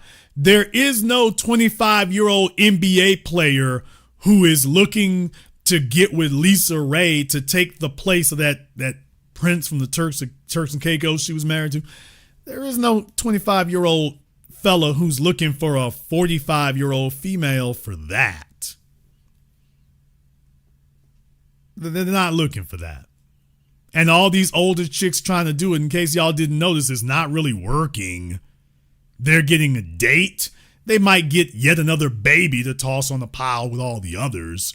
What they're not getting is a 25-year-old 7-figure dude who's looking to give her a 7-figure life.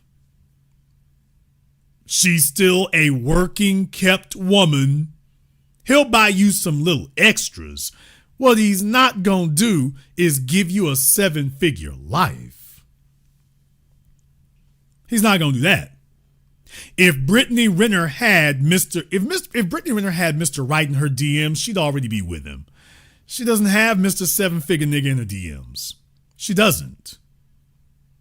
Furthermore, if she did, it's dudes who don't want to pop out with her. They don't want to be seen with her. They're just like, hey, they want to get their turn. Because they heard it might be fire. She crazy as hell. They want their turn. But what they're not trying to do is really be seen with you or really be coupled to it. And at a certain point, you will eventually give up this futile effort and you'll accept it. Eventually, you're going to get some old washed up fella out there and you're going to start talking about how much you love pinching pimps and that they're mature and this, that. No, ho. It's just the bailout. And deal with it, nigga. It's just the bailout. That's all.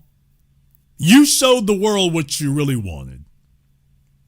You showed the world what you really wanted. You're not really eligible for that. Now you're just clawing for the bail. End up clawing for the bailout. You're in your mid-30s now. These were things you were supposed to be solidifying in your 20s. You didn't do that. You, Laurie Harvey, all the rest, you didn't do that. Then you started saying ultra stupid stuff. I can throw away 7-figure men.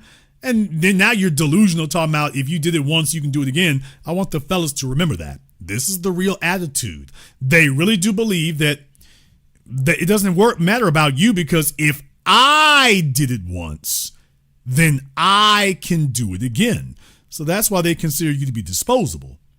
They really do tell themselves that, well, don't worry, I'm the prize and I did it once, I can do it again. That's why I told you fellas, I don't go by feelings, I go by math. If these females could get another 7-figure dude, they would get them. So far, the only one who's been able to pull it off is Ciara. Damn! 1. Not 5, not 10, 1. Angela Simmons is still flopping around.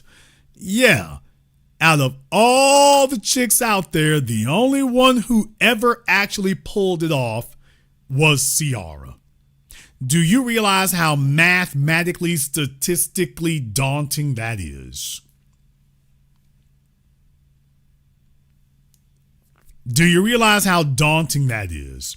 And right now, Brittany has got to stick to her DMs because, yeah, she can't really pop out fly like that no more. I'm not dissing anything. I'm just saying these folks will sit up here and lie to your face. If we get down to brass tacks, Brittany needs to go hook up with a decent fella making $100,000 a year, get your damn cooking skills, which you don't have, get some domestic skills so that that man will take some burden off of you. Because very clearly it's cracking your already destroyed psyche. You just need to find a 6-figure dude who is willing to take somebody's run-through baby mama. Damn! And this is for all the ladies out there. Give up this delusion you're going to get a 7-figure dude who's going to be flying. No. You need to go find a 6-figure fella who has been dreaming all of his life of having a chick who is less than a size 16. He's not exceptional. He might need a knee replacement. What? No, baby, it's not going to be fly. He's not going to be the fella that other chicks wish they had. When you go to the mall, the salespeople at Nordstrom's may or may not acknowledge your existence. He's not going to be a head turner. You won't be able to say his name in places and folk recognize him. None of that's going to happen. He will just be a regular dude. You can sit there and push the Mercedes C-Class. And if he's not pushing that Cadillac STS. What? Oh, y'all remember that. If he's not pushing the Cadillac STS, he might have a Mercedes E-Class or that 10-year-old S-Class. That's where you gonna be. You can drive your C-Class. He can drive his E-Class. It won't be a burden for him to pay for your coffee latte. Y'all can get on the Tom Joyner cruise. You can do that. Mr. Bentley Continental, I don't want to do the Ric Flair thing, but Bentley Continental driving, 5-star hotel renting, international playboy and high status and rolling up on celebrities and they know his name. And no, baby, it ain't gonna be none of a fellow with international credentials who's doing things on a global scale. You can hang that up. You don't get that. You don't get a fellow who's doing something on a global scale. You get the fellow who's doing something on a local scale. You get him. You get the fellow who ain't struggling locally. He's just one among many. You get him. Dragging another man's kids. You get him. And all the stories you had about the 8-figure nigga you used to be with. That's what you get.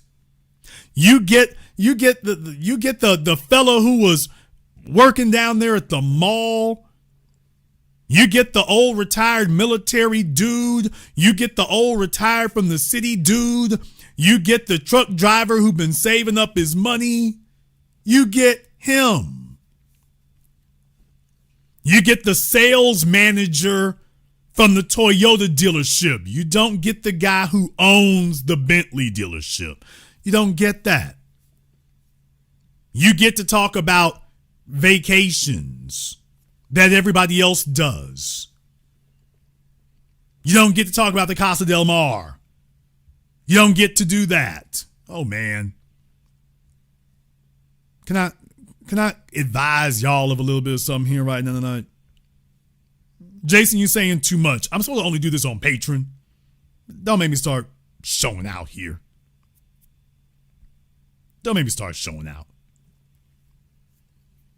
I know. Some of these chicks here, they still talking about no boo. Oh, please. Y'all still talking about no boo. No. No, baby, you don't get to go to Casa Cipriana. Look it up. You get to go to Nobu once a year. You don't get to do Casa Cipriana. You don't get to do that. You don't get the guy who does that. You get to go to the Four Seasons, maybe. You don't. You get to walk down Rodeo Drive. You don't get to stay at the Mayburn. What? Damn! What? I'm not supposed to be name dropping like this, y'all. I'm not supposed to say this. I'm not supposed to say a name. I'm saying right now. Watch all your YouTubers start picking these up now. Ooh, let me write this down. Damn, Jason doing it again. He dropping gems. I didn't even know that place existed. Baby, you don't get to go there. You don't get to do that. No, you get the retired dentist. You get the retired dentist. You get that guy. Or the currently working dentist. You get him. The airline pilot. Yes, if you're the baby mama, you might be able to get the first officer. You might get the co-pilot. If you're the baby mama, you get the co-pilot. You might get an airline pilot at the end of his career. You might get him. You don't get to do none of this. No. You get to get on the internet and pretend you could be doing it. What you don't get to do is show invoices. You don't get to do none of that. You get the Tom Joyner cruise. You get a regular middle class life. That's what you get. You get a regular middle class life. In the chat room, I need folks just shut up about folks' salaries. Y'all don't know nothing. Just stop. Just quit. Just quit it. We already had one fella sitting up here. I was trying to be polite to correct him about what CRNAs make, and even in California. I'm like, okay, bro, we might bring that number down. No, if you work your ass off 7 days a week, sure, you can do that. And if you think that he's not playing grab ass with the stewardesses, what? Flight attendants. Yeah. If you had an airline pilot who was papered up, by the way, you have a middle class life. 300,000, even if I gave, once again for the slow, I need a slow bus sound drop. I need a slow bus sound drop. Folks, tell me, what major city in America, what in-demand city in America is balling out when you make $300,000 a year to take care of a woman and her kid? I'll wait. And understand, I'm from Louisiana, but some of y'all niggas who live in some of these small towns and stuff, ooh, boy, that's doing good. Okay, Brittany is making an ass of you right now. 300,000. Tell me what city in America is balling out on $300,000 a year for you to take care of you, a woman, and a kid? Somebody said West Virginia, Arkansas. That's why I said name a major American city where $300,000 takes care of you, a woman, a kid, and the Bentley. Nigga, please. Show me a major American city where $300,000 a year takes care of you, the woman, the kid, and your Bentley. Some clown talking about Charlotte. Now niggas just making jokes. This is why folks don't listen to the chat room. It's just understand, the chat room, it'll be a crackhead, it'll be a dope fiend, it'll be a meth addict. They be listening to me while they sitting up here shooting up in the damn back of the house. What? Niggas listen to me while they're doing their chores. They listen to me while they're doing cooking. And then they'll listen to me while they're doing drugs. And they'll pipe up just long enough to come type something crazy in the chat room, but talking about Charlotte. All right. Come on, in the hood in Charlotte, you doing good on 300. He says Charlotte. All right. Just, yeah. That's all they say. They got jokes. You can't even do that in Charlotte anymore. I live on the south side. Okay, I said you, the woman, the kid, and the Bentley. You're not doing nothing with that. You're comfortable, but you ain't balling out. I know it's some of these folks here. I can stay at the Holiday Inn. I'm balling. So just understand, the folks who don't really understand it, it's just I'm trying not to beat up on them, but just pipe down. Just pipe down.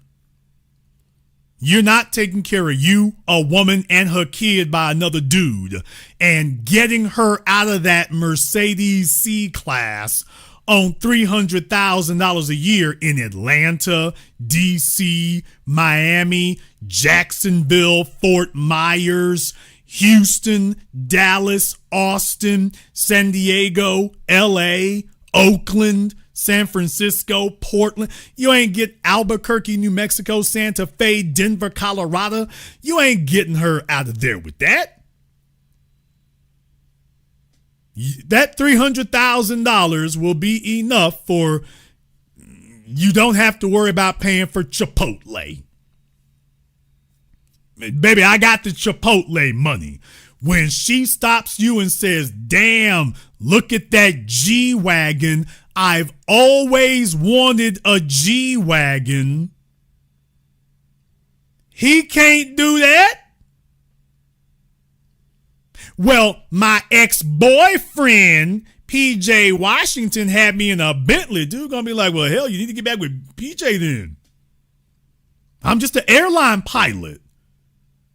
You need to get back with PJ. I'm just an airline pilot.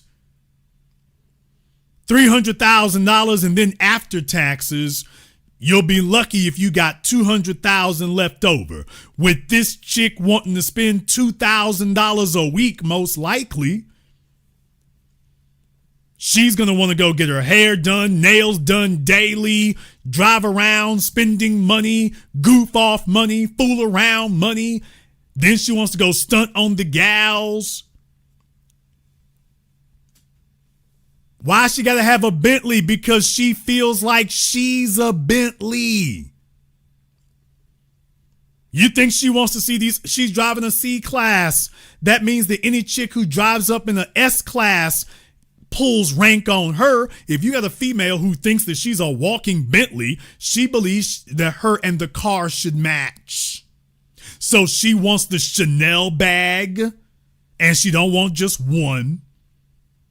She wants the Manolo Blahnik shoes, and she doesn't want just one pair. She wants designer everything.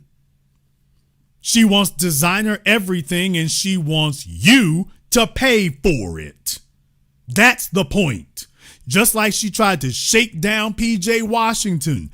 She wants designer everything, luxury everything, extra everything, drive-through hangout everything. I only shop for groceries at Whole Foods and Publix, or I keep forgetting the name of that other place that people keep saying now because there's like 3 new ultra luxury chains of grocery stores there. She's going to be like, I only want to at least Whole Foods. Publix is slumming, but I might do that. She's going to want that. Okay, I got to say something. To a lot of folks, they don't even live near a Whole Foods. So it's like if you haven't been in one to go see what them prices are doing, then you got a chick who that's the only place she wants to go. I don't buy my clothes from Kohl's. I can only do Nordstrom's and Bloomingdale's. No, not Trader Joe's. It's like a name that it's a new one. I'm talking about there's a couple of new ones that are out. They got like sand on the floors and bamboo trees and all this mess. They're like startups. No, Erewhon. There you go. Yeah, Erewhon. Man, it's a couple of others. I'm not going to spend all night trying to remember things. But man, look here. There's a whole bunch of these places like that. There's a whole bunch of them. Yes, Erewhon is one of them. Man, have y'all seen the damn prices? No, these chicks, they want the newest, just like the shoes. They want the newest and the next thing. So Publix, they used to stunt about Publix. Oh, that's beneath me now. Whole Foods, that's passe. She wants to go to a place she can post on Instagram, remember? Y'all ain't listening. She wants a place that she can post on Instagram. So you see, she wants to show that she can go through Erewhon. I think Sprouts may be one of them. She wants to show she can do that. Oh, I don't shop where you peasants do. I don't shop where you plebes do. So if it's not a place that she can stunt on Instagram, oh, she's like, oh, that's beneath me. So no. So I need the Chanel bags. I got to go to Erewhon. I've got to have the $200,000 car. Everything about me has to be lit. And you top of it. Buddy, an airline pilot can't do that. He gonna check that heifer quick and say, if you don't take your ass down to Walmart. What?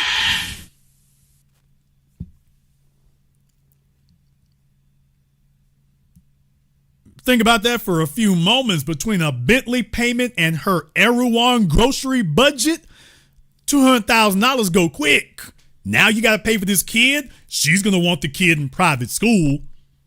So, because baby daddy is not paying enough for that, so she's going to expect you to make up the difference.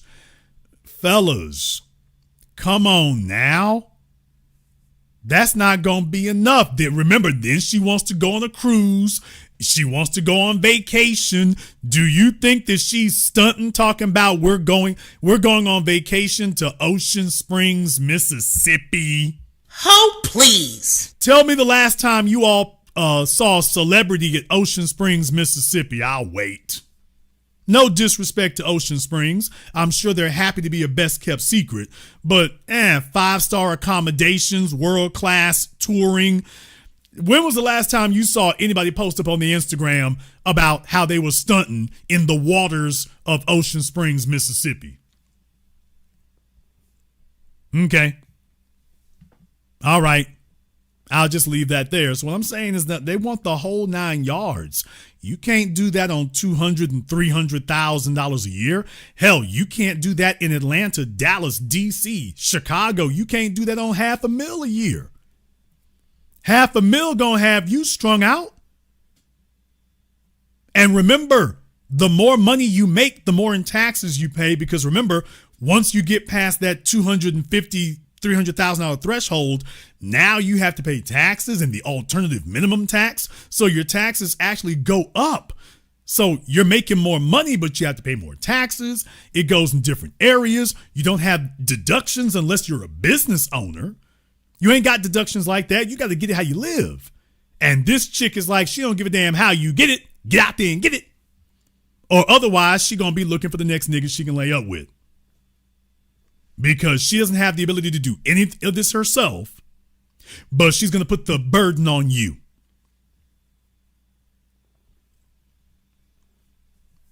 Yeah, well, folks, y'all need to update your damn files, people.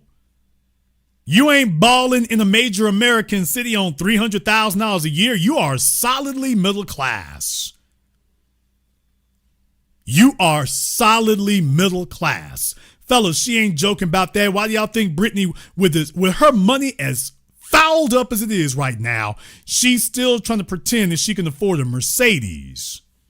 Where her money is messed up as it is, she's letting you know she's not going to fall no further than she got to. She's going to keep up appearances. Them folk going to have to chase her to repossess that car. She is not trying to take any more downgrades than she got to. Yes, the first opportunity she does to get her butt cheeks back in the G-Wagon, she gonna take it. You know why? Because now she's on a mission. This is what happens when a female downgrades. Now she's on a mission to try to prove to everybody that she can bounce back.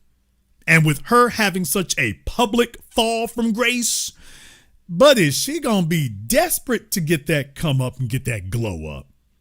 So yes, she is not going to stop until she's in a $200,000, $300,000 car again and able to stunt, because she wants people to tell all of y'all, yeah, y'all thought I was finished. Y'all thought I was done. Y'all said I was through. I'm Brittany Renner, ho. I'm Rick James. I'm Brittany Renner. So she is spoiling and waiting for that, which means that any man she gets with, it ain't gonna be cheap.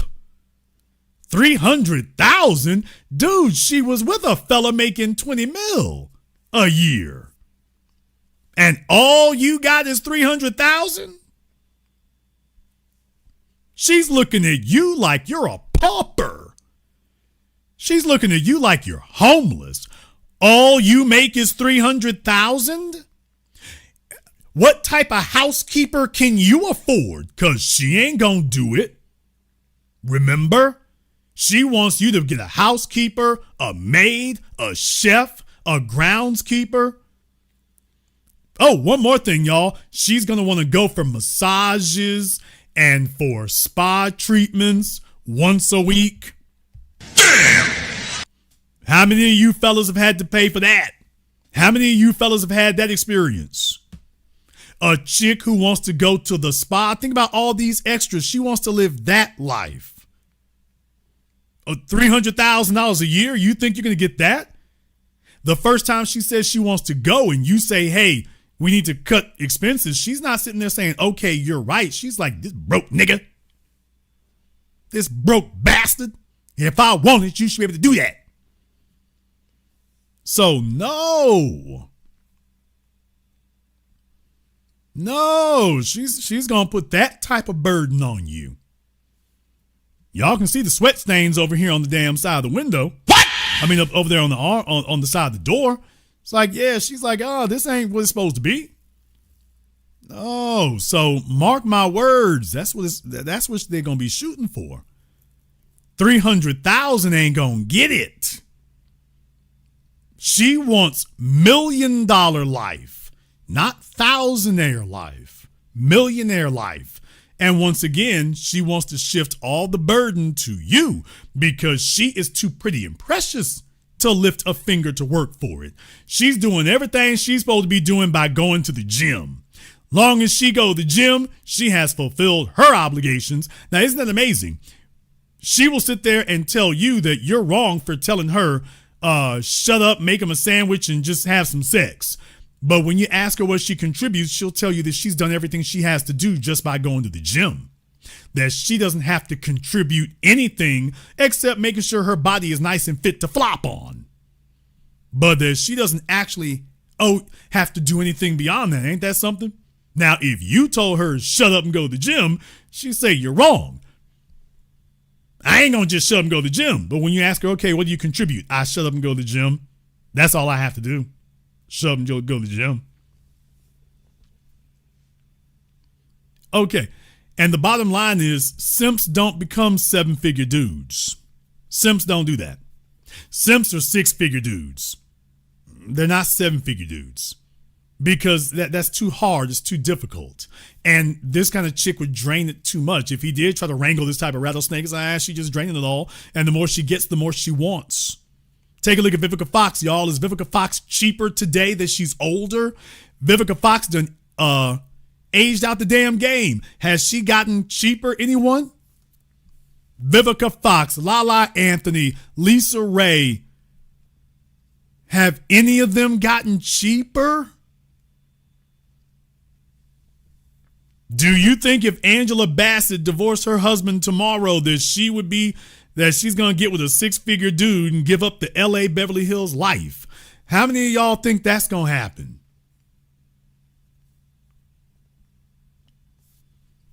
That's not the way that works.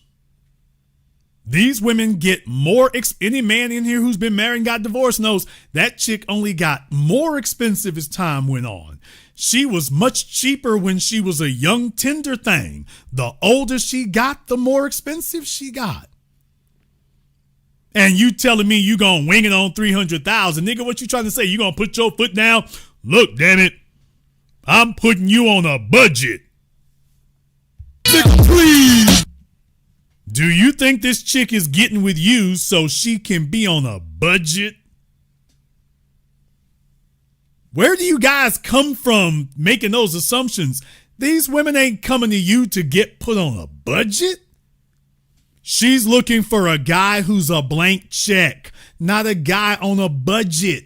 And damn sure not a fella gonna put her on one. This is what you don't want to accept. The fellas are being naive now. Dude, you don't want to accept, especially a baby mama. She's not looking for a budget. She wants a fella gonna have no budget, no strings attached, blank check. If she want to do it, here she go. And you talking about $300,000. No, bruh, that's that chick you met out of high school. No. She does not want to be living near the folk that she's trying to stun on. So this is why this can't work. It can't work. This can't happen. Y'all think that she's humbling her? Y'all think that these women running their heads into brick walls humbles them? Oh, please. Fellas, wake the hell up. Do you think have you seen any of these women get humbled by running their heads into the damn wall? They'll have 5 and 6 kids and telling you that they still winning. Come on, fellas, you can't complain about this on the one hand and then ignore it on the other. When have their failures ever humbled them and made them say, you know what, I'm not as hot as I think I am. Let me get some humility. When has that ever happened, fellas? You're talking silly. And one more thing, when was it ever enough? Come on, guys, you can't be clowns your whole life. When was it ever enough? When you were making 30,000, was it enough? When you made 90, was it enough? When you made 100, was it enough? When she elevated when you made 250, was it enough? To my fellas in here, when you made 400, was it enough for her? Or did she say, it's so great you're making more money, that gives me more flexibility to spend? Did these women decrease their budgets, fellas, when you made more money? Or did they just get more expensive and rack up more? Were you ever making enough to get her to say, okay, I'm done? No, there's always a new shoe store, clothing store, a new grocery store, a new car lot. Hell, then they start going to the hand-me-down places and bringing junk home. When has it ever been enough? So this is where you're at, and this is what it's going to be. And to you fellas who told yourselves you were doing something slick, I'm glad to see it crashing and burning, but most of all, I'm glad to see that these hoes are throwing it in your face, in front of everybody. Since you like humiliation rituals, let's get with the humiliating. And that's what I like to see. So I don't have to argue the point with you anymore. I'm going to let the chicks you thought you were going to run roughshod with, I'm going to let them do the teaching. I'm going to let them do the arguing. I'm going to let them win that argument.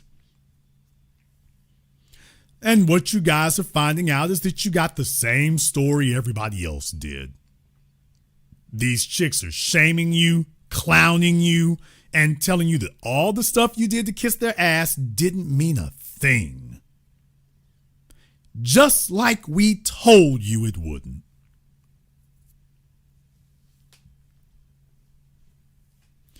Maybe there'll be some fellas out there who will accept reality and wake up. And again, we'll see. In the meantime, if you are new here to the business, welcome to the program that all your favorite YouTubers and many of your favorite celebrities love to hate watch. This is the place, this is the spot, so click that subscribe button and that notification button. Join us each and every time that we're here. If you haven't been to our Patreon, the link is in the description. We do it 12 noon Central Time every weekend. You are more than welcome to join us. Lot for you to learn here tonight. Lot for you to keep up with here. Hope you got it out of your systems about that. If you wanted to know whether or not monitoring these people over time, whether everything that we said would pan out like it has, it's panned out just like we said. I want to thank all of you for tuning in to tonight's program. I want to thank all of you for contributing on PayPal, Super Chat, Venmo. Thank you all for liking, subscribing, and sharing. And this concludes tonight's broadcast of The Business. I am your host, your brother, your humble servant, Mr. Jason Black. And until next time, my brothers and my sisters from around the world, remember, handle your business or your business will handle you.